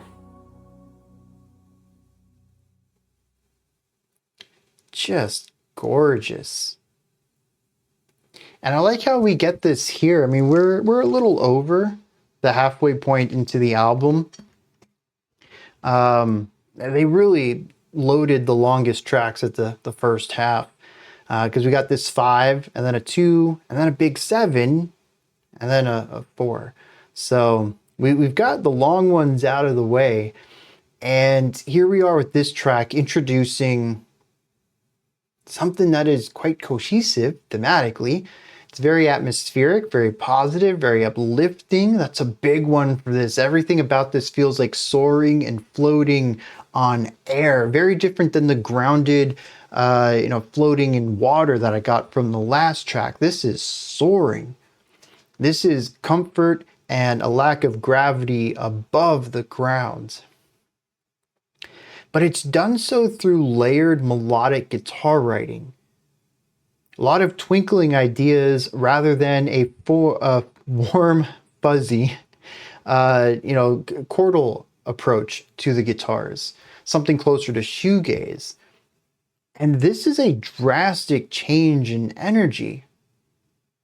Not only does this track not really focus on singularity, that's not a great word either. It's focus. That might be a good word. Focusing on focus. Previously, the guitars are really chordal based. The chords give us the story as we go through the emotions in these progressions, but that's it. It's all atmosphere. This, though, is melodic. This is about movement. We don't just get a chord and reside in it, where we might strum it a lot, but the chord itself doesn't change. No, these guitar riffs are about movement. We are changing pitches all of the time. And there at the end of the track, we had 3 guitar parts and a bass part all doing moving lines. Counterpoint going on, something that I've never even thought to bring up this album because we barely have 1 melody existing, much less 2. This is really great because it captures the same vibes. It's positive, it's uplifting, it's not a negative track in any way. The chordal harmonic information hasn't changed. We're still approaching similar vibes, but what has changed is direction. We aren't just focusing on these one ideas, we're looking at movement and more often than not, rising movement. Almost every single guitar lick in this entire song, regardless of which guitar it's coming from, left, right, or center, ideas start lower and end higher. It may not always be a linear climb, though the first one certainly was, but there is always a movement between the first and the last. And this constantly feels like rising. It's a type of escalation that doesn't depend on volume. It doesn't depend on layers. We're feeling our pitches rise, and that's where our escalation comes from. And I really like that because the rest of these tracks have hyper-focused on rising and falling action. Sometimes in alternation of the other. Like track 2, we also have a constant rise. We can contrast the end of the track to the beginning. This song, though, is rather static in energy. We do hit some peaks at the end as we add in a 3rd guitar layer that certainly ramps things up. But generally speaking, we don't really have really wide jumps. We do have a couple of lower sections, a couple of higher sections, but for the most part, it's a middle ground idea. Volume, harmonic intensity, layers, they're rather static this time around.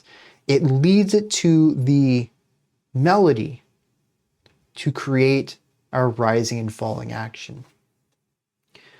And I think it ends up working really well and is, at least for me, a bit of a refreshing moment of the album. They probably could have made a whole album of just atmospheric music. They are a shoegaze band or a black metal band, still not sure, but both of those are atmospheric-based musics. And, that works.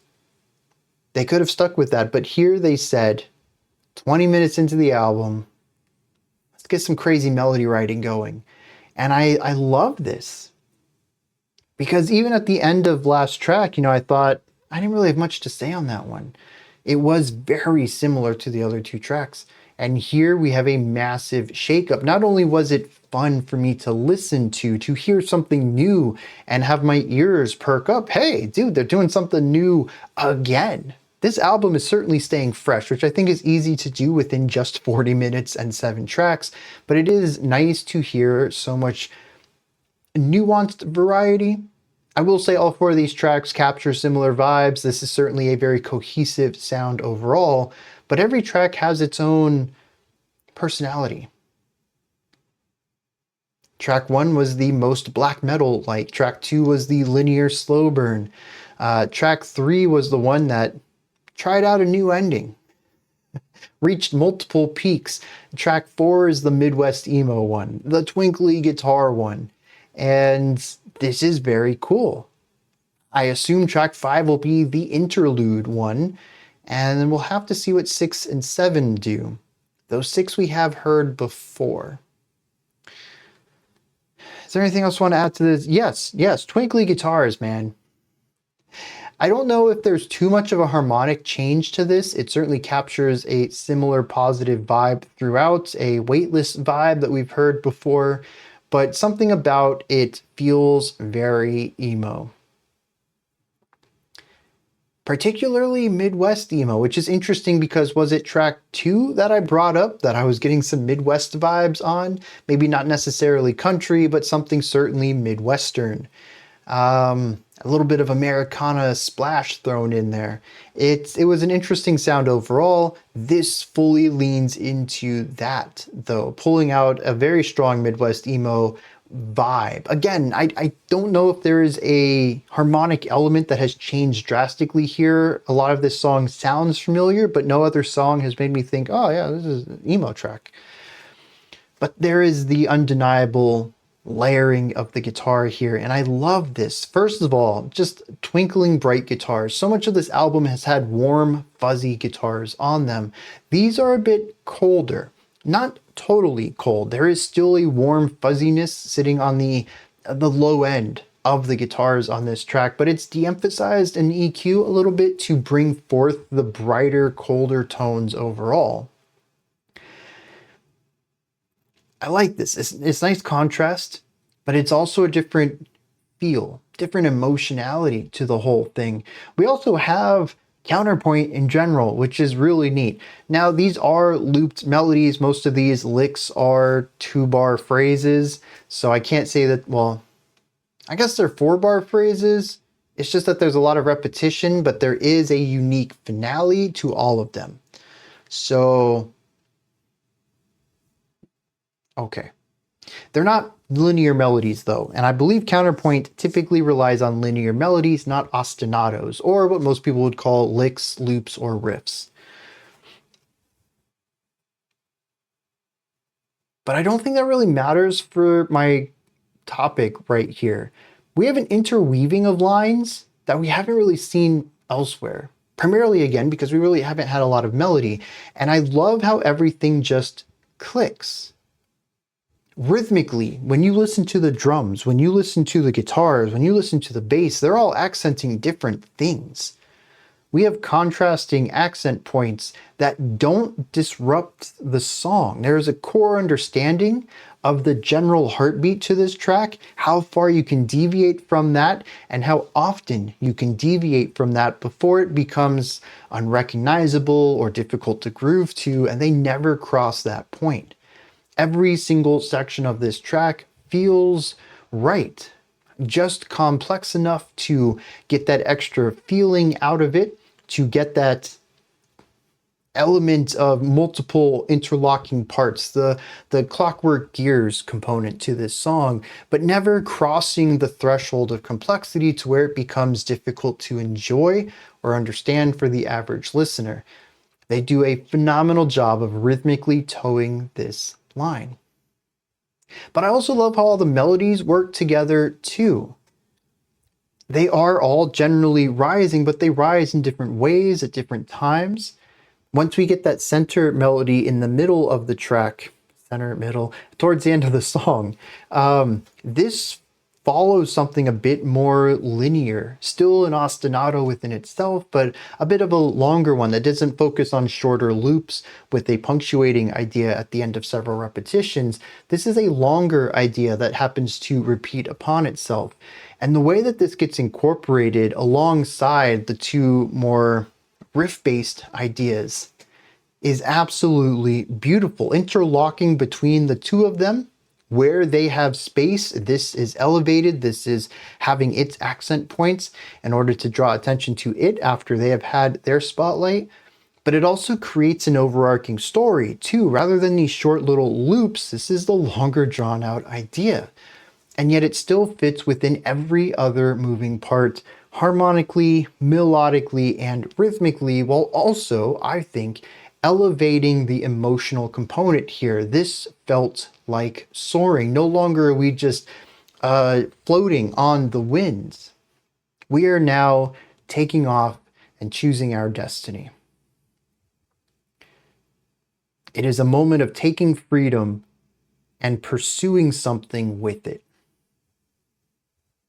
And it is a gorgeous moment for the song before the energy dips down and we wrap the song up.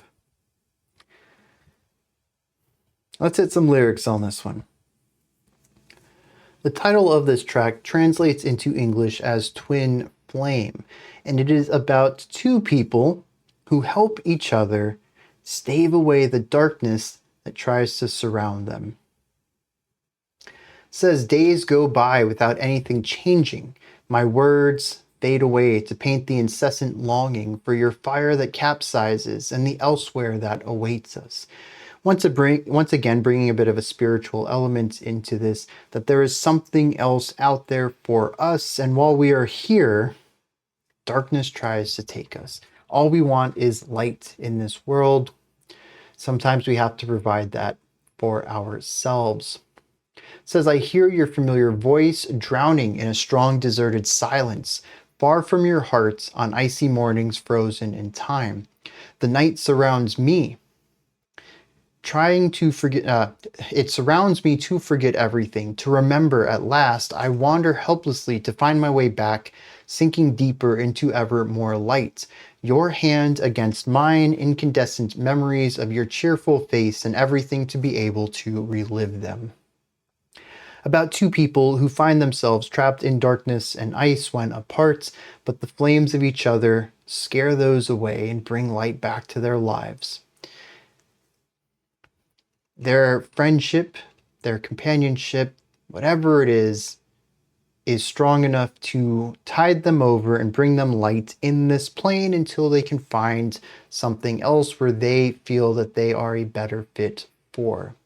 Again, bringing that spiritual element to this, which has been present on a lot of this album.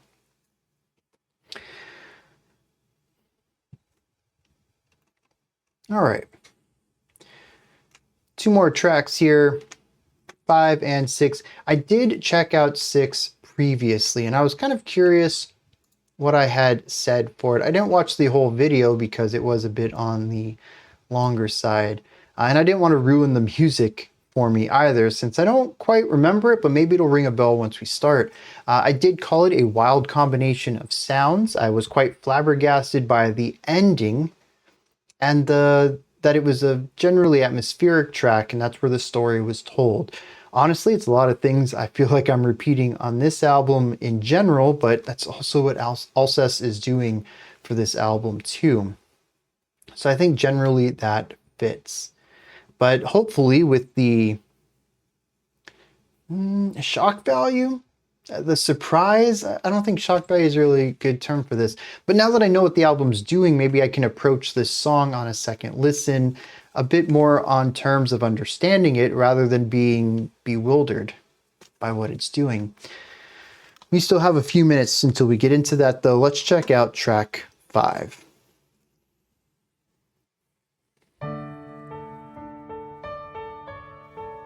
Ooh.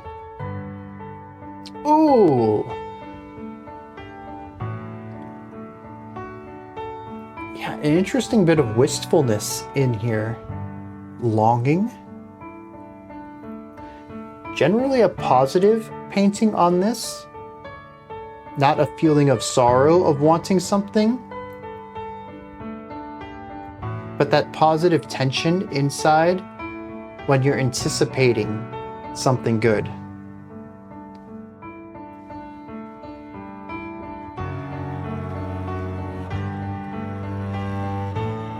Although Réminiscence, I'm sure it's a slightly different pronunciation in French, but I'm gonna wager that's the same word.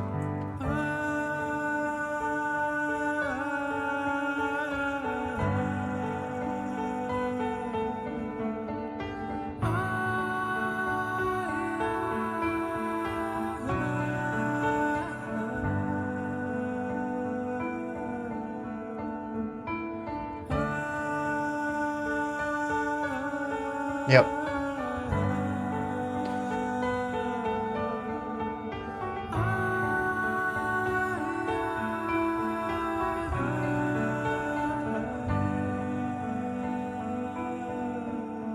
So a song that reminisces about the past.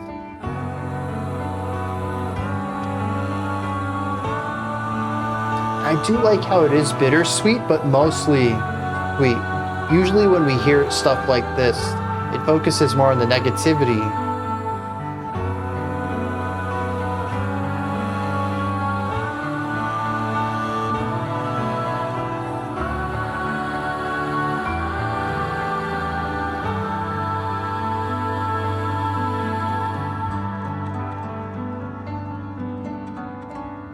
The piano and vocals is a nice change of pace too.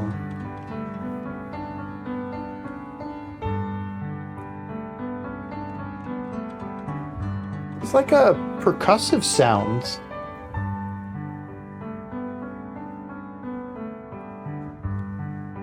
I don't know what that was.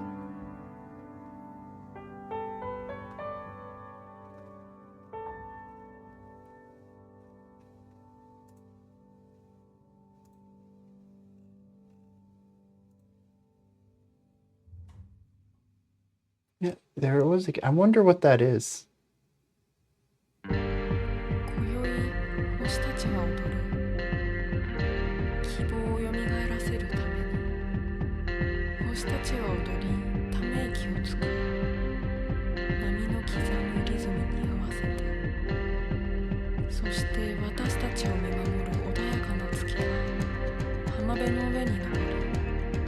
Almost like a heartbeat on this rhythm here.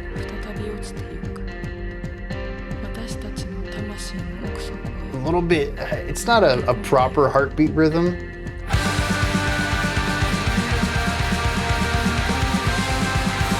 There is our alternating snare and bass. Took three tracks, what we got here.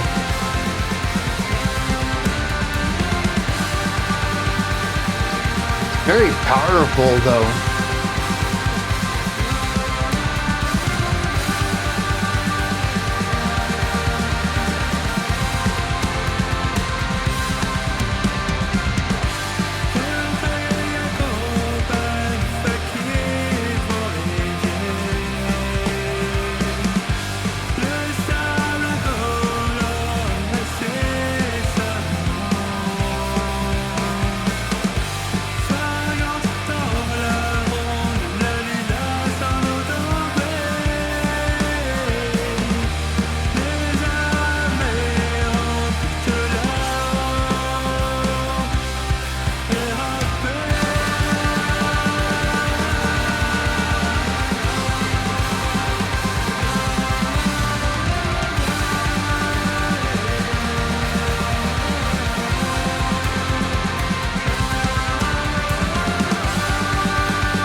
is there a second vocalist on this?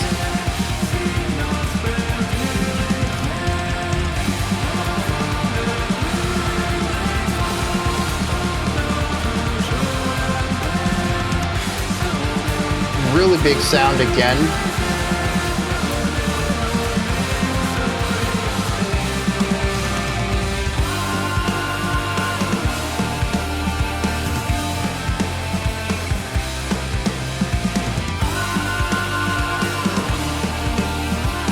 Yep, the 3-3-2 pattern.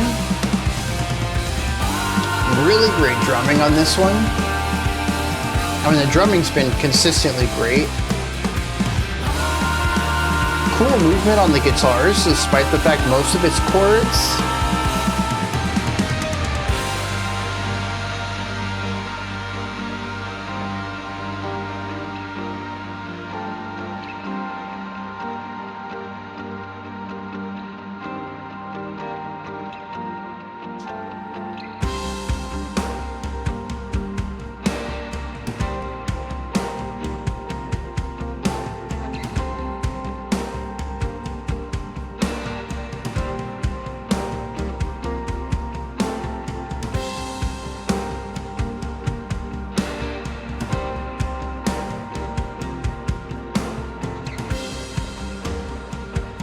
This one's a little more somber though.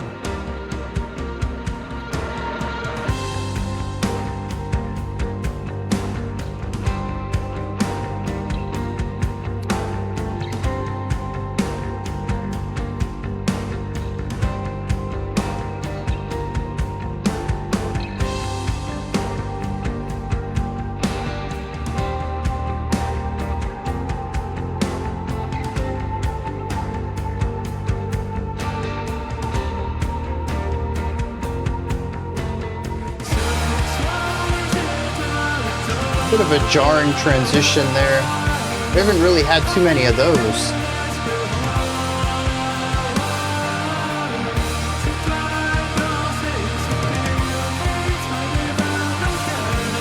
Shift to a 3.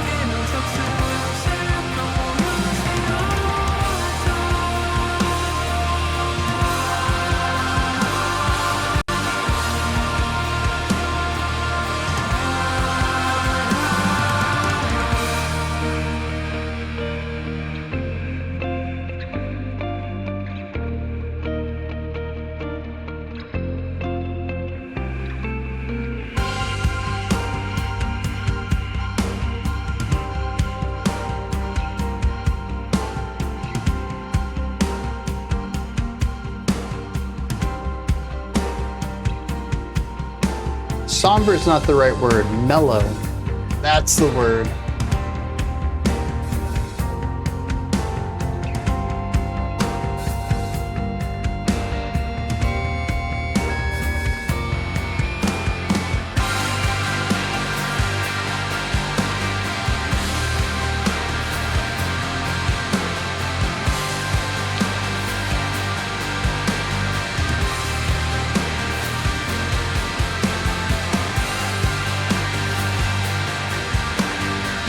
There's a cymbal back there, he's just hammering away on it.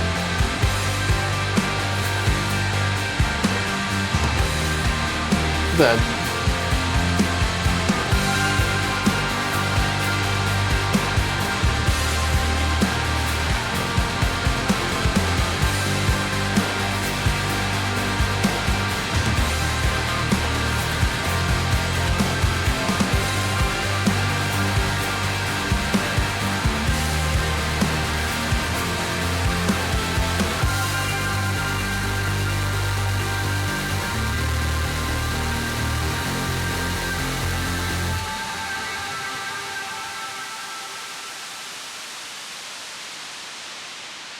Yeah, I don't remember this track at all. I mean, granted, this 2 years ago.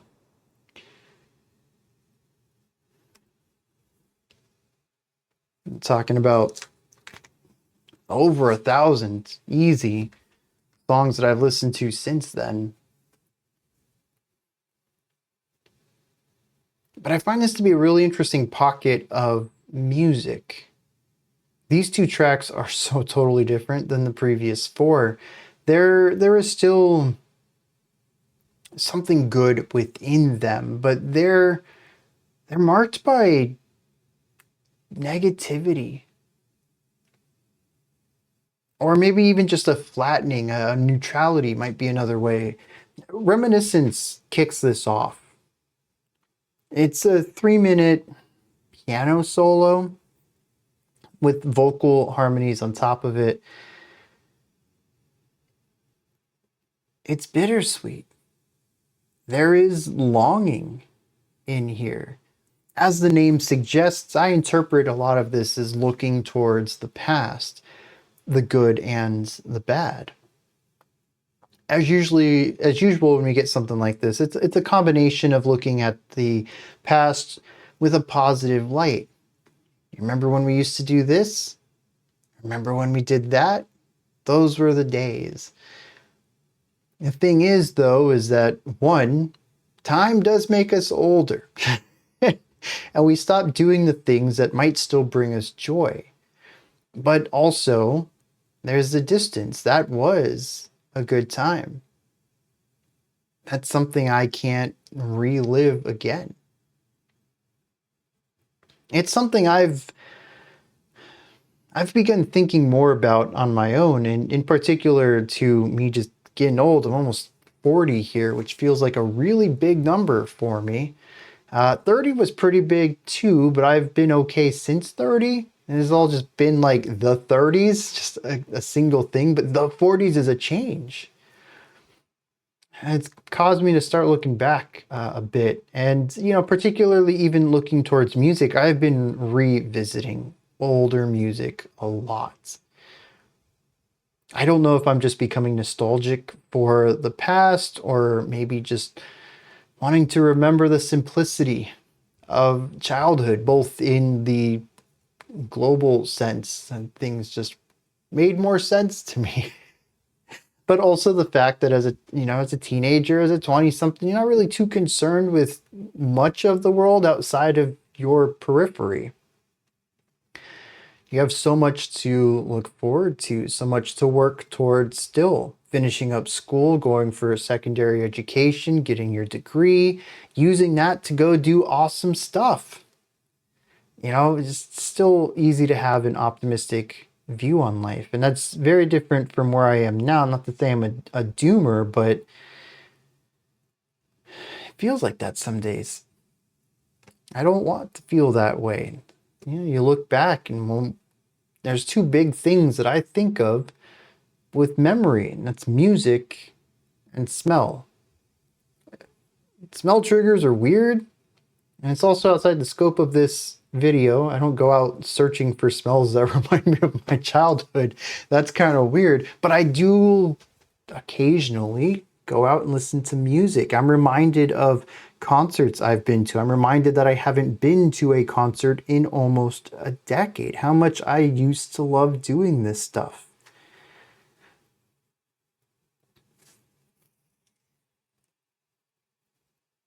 It's bittersweet. It is to look on the past and remember the good times. Even if things are still good today, I'm not sad about these days. I have a pretty good life, all things considered. It could be a lot worse. But I'll never be able to return to those days. It seems that almost all of my social elements are online now. My friends I used to see every day in college, in high school, we've all gone our own ways. We live in separate states now. We still, 25 years later, we're still chatting daily, but it's online. Something about thinking about the past. So I've been returning to some older music, and it's bittersweet for sure. A lot of good memories and a lot of realization that that's all behind me. Not to say that I'm not making good memories now that I won't reminisce on in another decade. But There's always the past. It's always distant. I think I get that feeling out of Reminiscence, and it does a phenomenal job. In fact, I think the shift from guitars to piano is so good. I don't know where they got this inspiration from, why they decided to do it, but dude, the piano is just it's a great instrument for that shift. The humming in here is kind of inspired too. No words, I don't think, on this track. I'll check the lyrics later. But all I heard was vocalizations. There's something meditative about this song. The simplicity of the layering, the lack of lyrics themselves, that sort of just taps into this feeling. The good and the bad of reminiscing on the past. And this shift towards a neutrality, bringing a bit of darkness to the generally positive sound in the music, is carried on into track 6. This is a mellow track. There's also not a lot of lyrics here, or at least that's the way it feels like to me. I know when I contrast the ratio of the number of stanzas versus the length of a song, I mean, I guess like tracks 2 and 3 being 8 minutes long kind of had a lot of instrumental parts to them, but I didn't feel it then. Does that make sense? It felt like there were more lyrics. This track felt empty to me. And I don't know why. It probably has generally the same amount of vocal parts as the 2 other longer tracks on this album. And yet it just felt like there were no vocals ever. Every time we would have an instrumental part, no real melody going on, just chord progression, setting up atmosphere, telling the story through the harmonics, as I picked up on the first time I checked this out. I would think surely, after this 4-bar phrase, feel the chord come to an end, the vocals are going to come in here. It's been too long without them, and we don't have a melody. And then the vocals don't show up. There isn't a melody coming from the bass or the guitars either. We just sit in these fields of mellow. A little bit of darkness tinging it as beauty through all of this, but not optimism. There's a weight to this song that, despite tracks 3 and 4 and 2 focusing on this elevation of skyrocketing outside of the constraints and just bursting through the limits, Reminiscence took us down, and track 6 can't escape that weight. This song does have peaks and valleys, don't get me wrong on that. But when you compare the peaks of this to pretty much anything else on the album, they're just not there. The volume's there. We hit max volume, we hit max layers. But the energy's not. Harmonically speaking, there is a weight on this song. And I have to wonder if it has to do with the title. Child of the Moon, I assume, is how that translates, given my very weak understanding of French and kind of using Spanish as a midway point to bring that into English. So I might be wrong here. But the moon would imply nighttime, would imply darkness. This is the exact opposite of this entire album, which has been about bringing light to the environment. A child of the night or a child of the moon. It makes sense the song's a bit moodier. It also doesn't have as many changes to it. It feels rather static throughout. I can feel parts where there's more energy, lower energy. Primarily the vocals tend to ramp things up just a little bit. There's phenomenal drumming throughout all of this that tries to push the momentum forward. but the harmonic palette on this is just kind of static. It locks into a mood, much like some of the other tracks, and it just can't budge. I hear some chordal progressions that have turns and twists into them, and where I think that they're going to be moving into a new progression, they don't. They certainly direct to somewhere new, and then they get wrapped around and put back where they started. Almost as if the song wants to escape this but is stuck.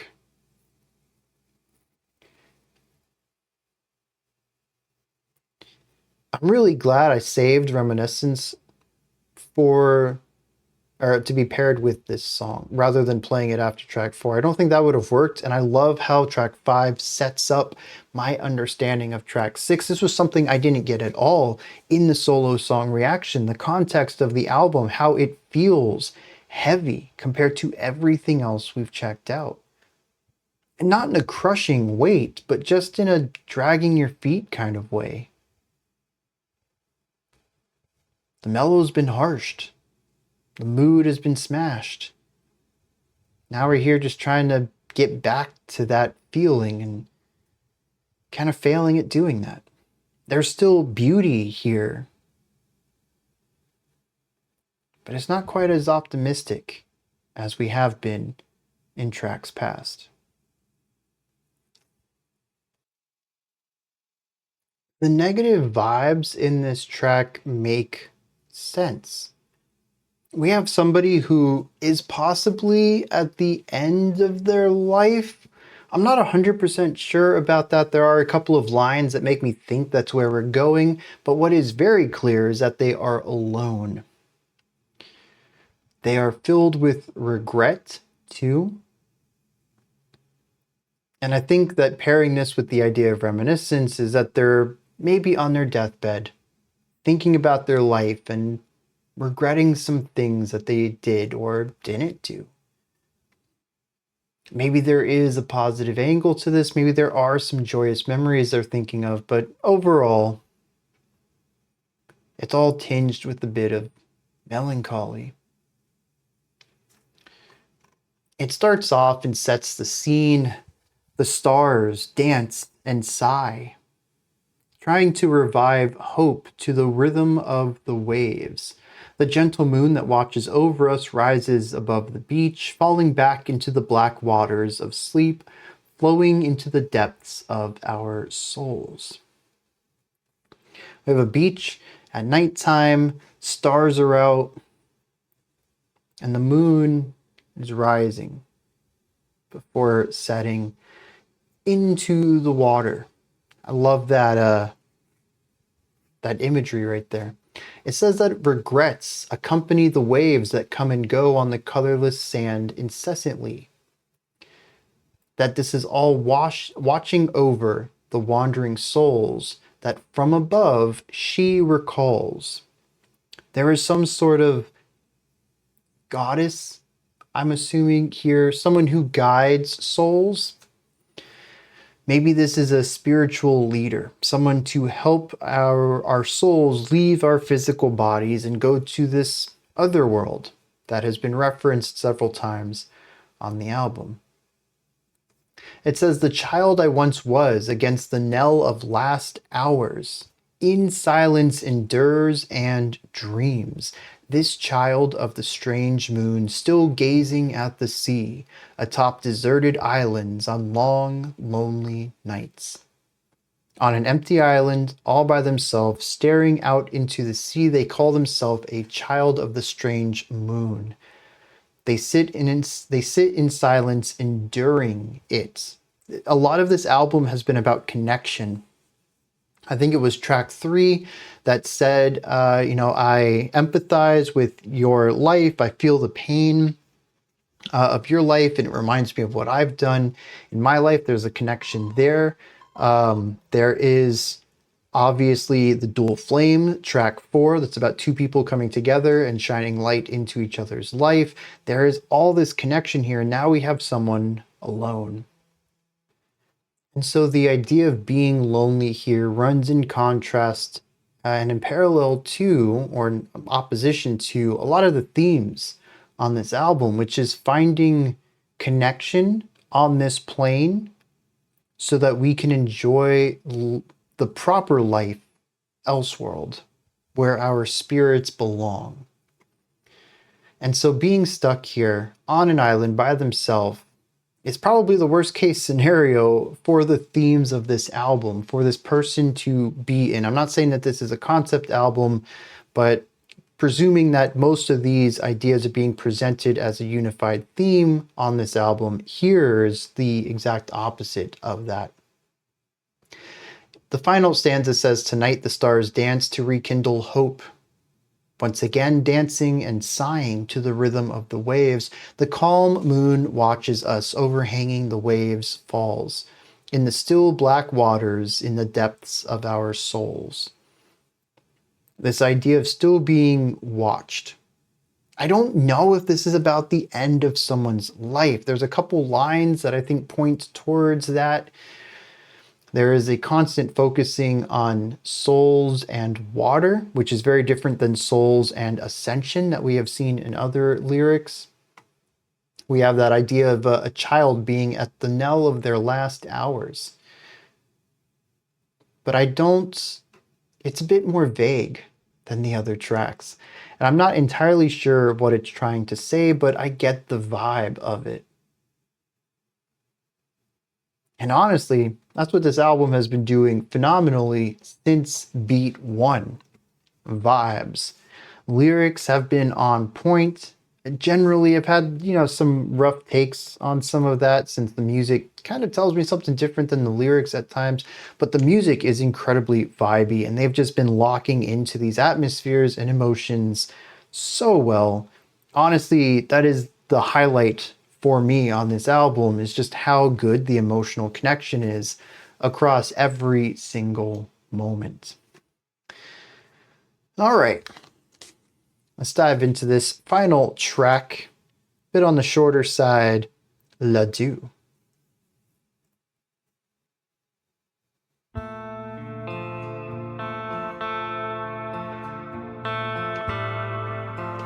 Which I'm going to assume means goodbye?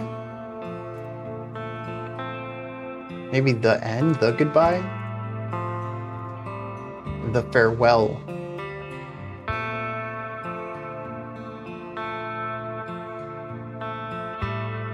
Okay, so all three of these songs are setting up a very different vibe than the first four.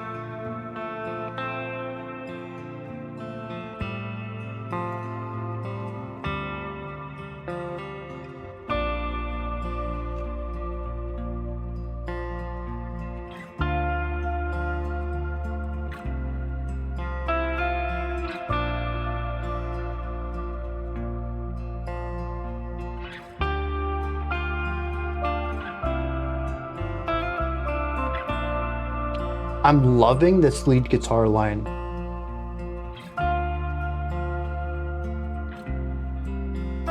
Oh snap! Dual Flame, track 4. That was our Counterpoint one.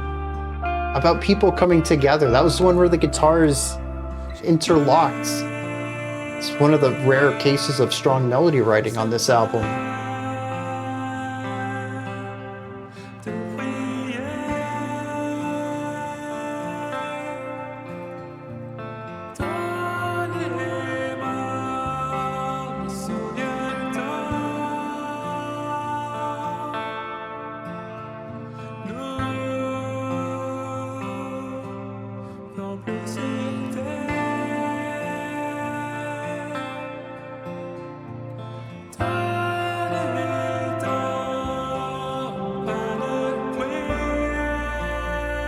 Love the resonance of the bass on this one. It's just a smooth low end.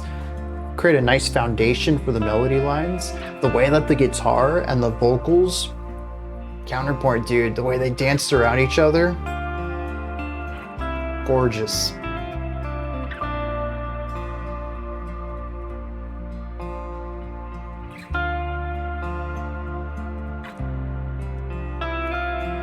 even how the lead guitar is playful against the rhythm guitar, the one that's chord shaping.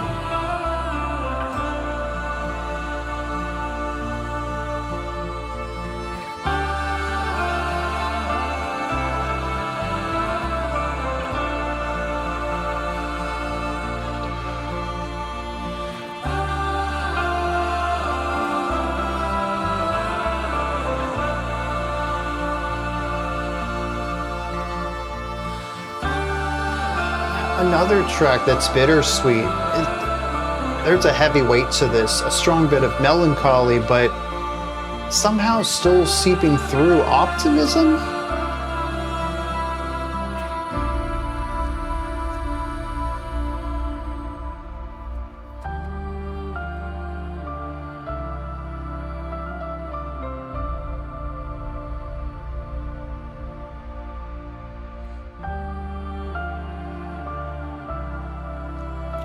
Yeah, it isn't exuberant, it isn't joyful, it isn't calm.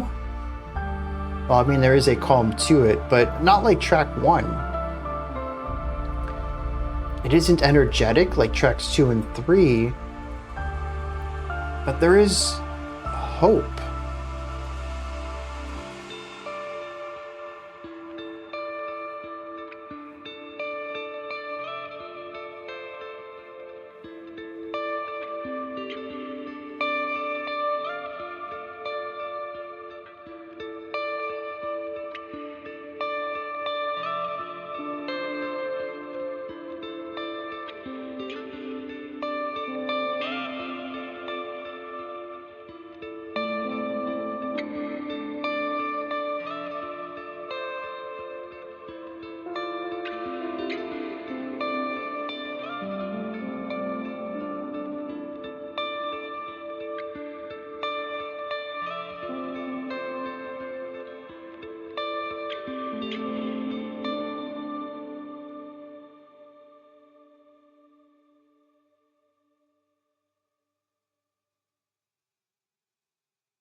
I don't know what it was with that solo guitar, man. Got a little misty-eyed there.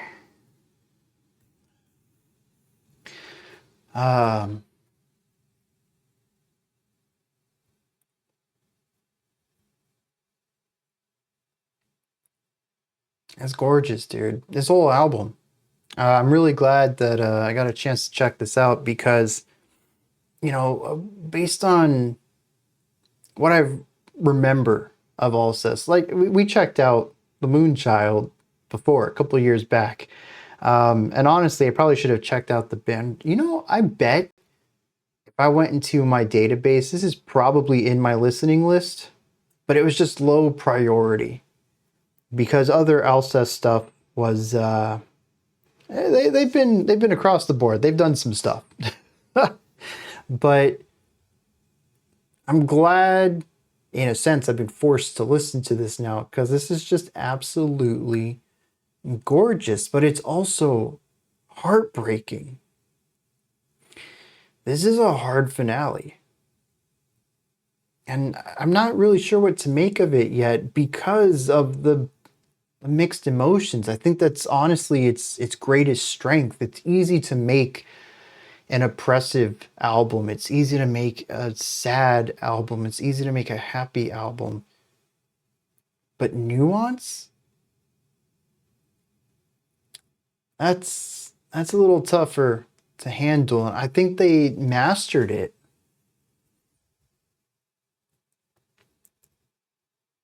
Here at the end, they've really taken a lot of the energy and emotionality of the first half of the album and explored that. The opposite of it mixed with those original ideas. They never really move into anything nihilistic, oppressive, overwhelmingly depressive. It's an album that still retains hope and positivity to the very end, despite the intense melancholy in these final 5 minutes. And there's a beauty to the guitar outro here. Just the solo guitar with plenty of reverb, bearing its soul. A light, moody melody focusing on emotionality over technique. And it feels like an extension of the vocals and taking what they were already presenting and building off of that as if the guitar could sing itself.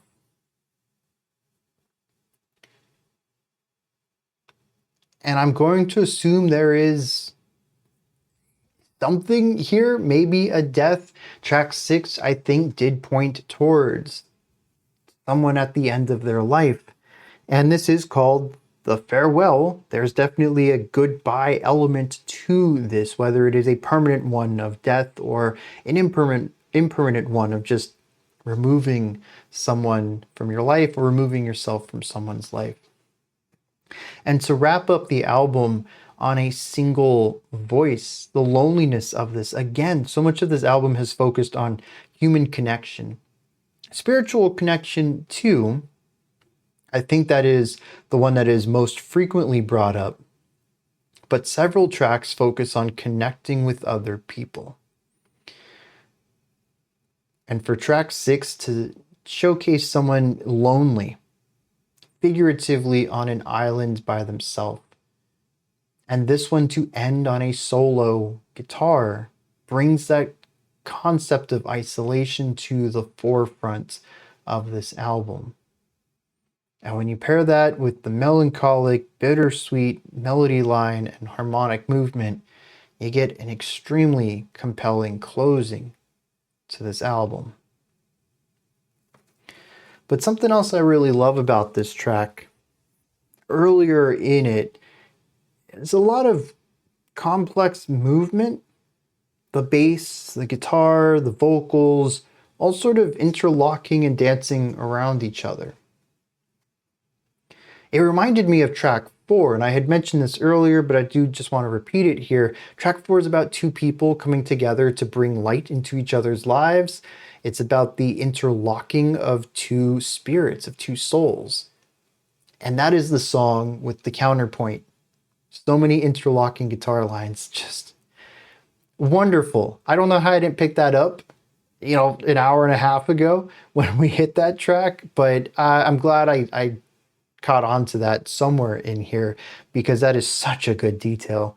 But listening to that here too, I think makes the ending, again, even more heartbreaking, elevating the isolation of that solo guitar because unlike the rest of this album, which is primarily focused on walls of sound, lots of harmonic chordal work, this one has moving parts. It's not a wall of sound, it's interconnected ideas. And all of that just sort of dissipates as we end up with the solo guitar to wrap things up. It's a gorgeous track, beautifully heavy. I do use the word melancholic. I do feel like this is a sad song, but it isn't just sad. Somehow, through all of this, there is still a light shining. That hope still stands tall on this track. And I think that's my favorite part of the album narratively, is it's just so darn optimistic. And I kind of miss this in my listening. I don't always listen to optimistic and positive music, but I have enough in my rotation that it pops up frequently enough to balance out my listening. And then, 6 years ago, I did this little thing where I started a YouTube channel and other people told me what to listen to, and I have found some phenomenal stuff on this journey. I'm not regretting this at all, but lyrically, there's probably more negativity that we check out on this channel than positivity. And I do have an imbalance on that in my listening. I don't have a nice balance to that anymore. And it's nice to come back to this, not even just for my own sanity. Well, I don't think that's a big issue anyways, but just for my own sake. But also just to be reminded that this kind of stuff can show up in metal. I mean, this is just sheer beauty, completely gorgeous from start to finish while still being clearly metal music. I don't expect to listen to stuff like this all the time on the channel, but it is one of the reasons I kind of pushed for Consonance Week starting on Monday. We're going to check out songs that are just beautiful, gorgeous, harmonically stable, and they can still be negative. The final track here is sorrowful but gorgeous. So it's not like we're going to have a week of sickly sweet pop music. But we will be looking at stuff that's just going to make me sit back and say, dang, dude. That's beautiful. It's ineffable.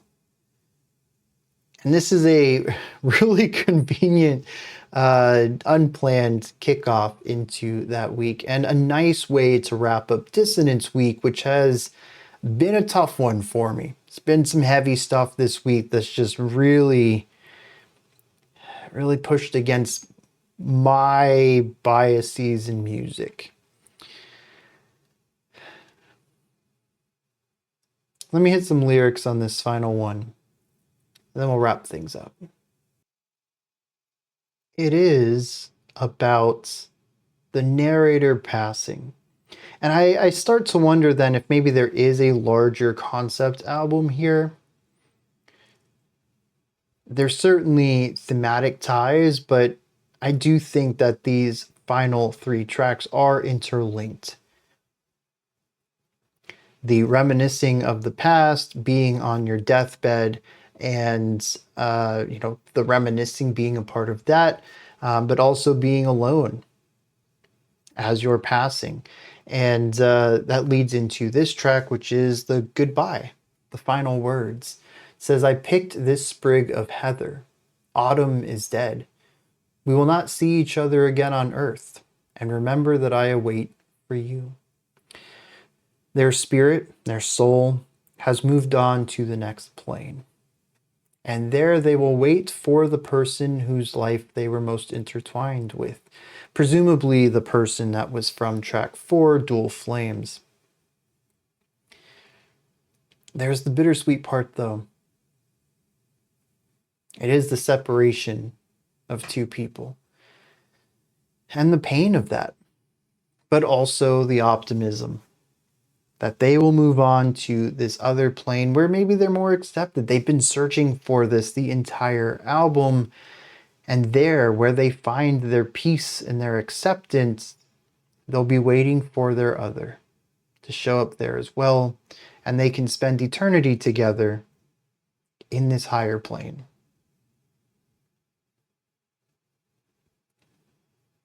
Gorgeous. Great stuff all over the place. And honestly, as I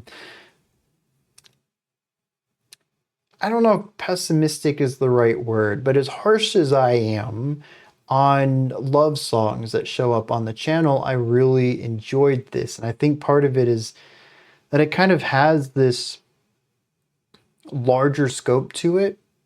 It was only a love song really at the end. Even track 4, which I think can be viewed as a love song, to me still fits the themes of general human connection that was touched on tracks 2 and 3. And even this right here doesn't necessarily have to be a love song either. It could just be someone really important to them in their life. Not necessarily a romantic partner, but a platonic one. Just a friend that's always been by their side.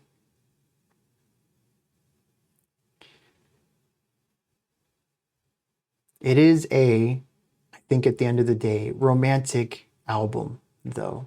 There is certainly a love shared between our narrator and this other, but what I really like is that it can be extrapolated as well. You can focus on it as a singular person or humanity at large, the you being a royal you, all of us stranded on Earth, 1 foot in this higher plane, as stated in track 1, have an opportunity to be with our narrator once we pass as well.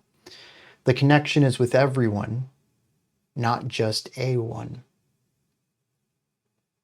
And I like that.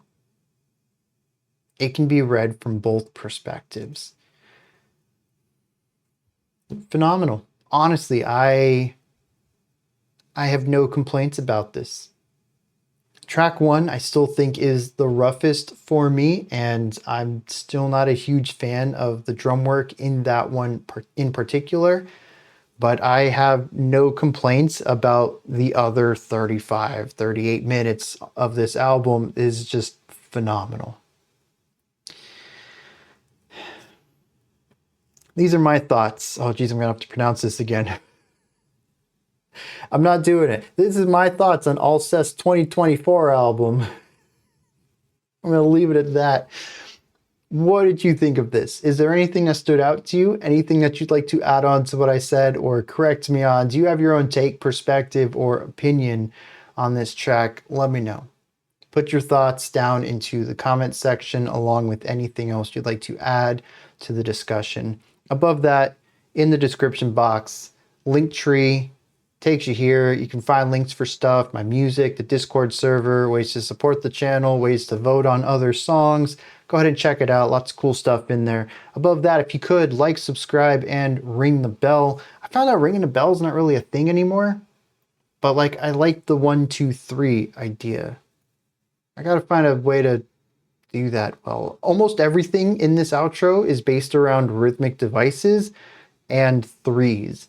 I approach it very much in a musical element. So if you ever find my ending, I mean, now I'm ranting and I've ruined the whole flow of the outro, but if you ever find my outro soothing or aesthetically pleasing, yeah, I have based it around musical ideas. It's designed to work well. Anyways, that's it for today. I'll be back tomorrow, though, 11 a.m. Eastern Standard Time, 3 p.m. UTC. Yes, that is right. We'll be doing a live stream, 2 hours, 2.5 hours. We listen to music, chat, hang out, lots of cool things going on there. If you can make it, I highly suggest you do. Until next time, remember to be critical, not cynical of the music you listen to, and have a fantastic morning, afternoon, or evening, whichever you choose to watch my videos.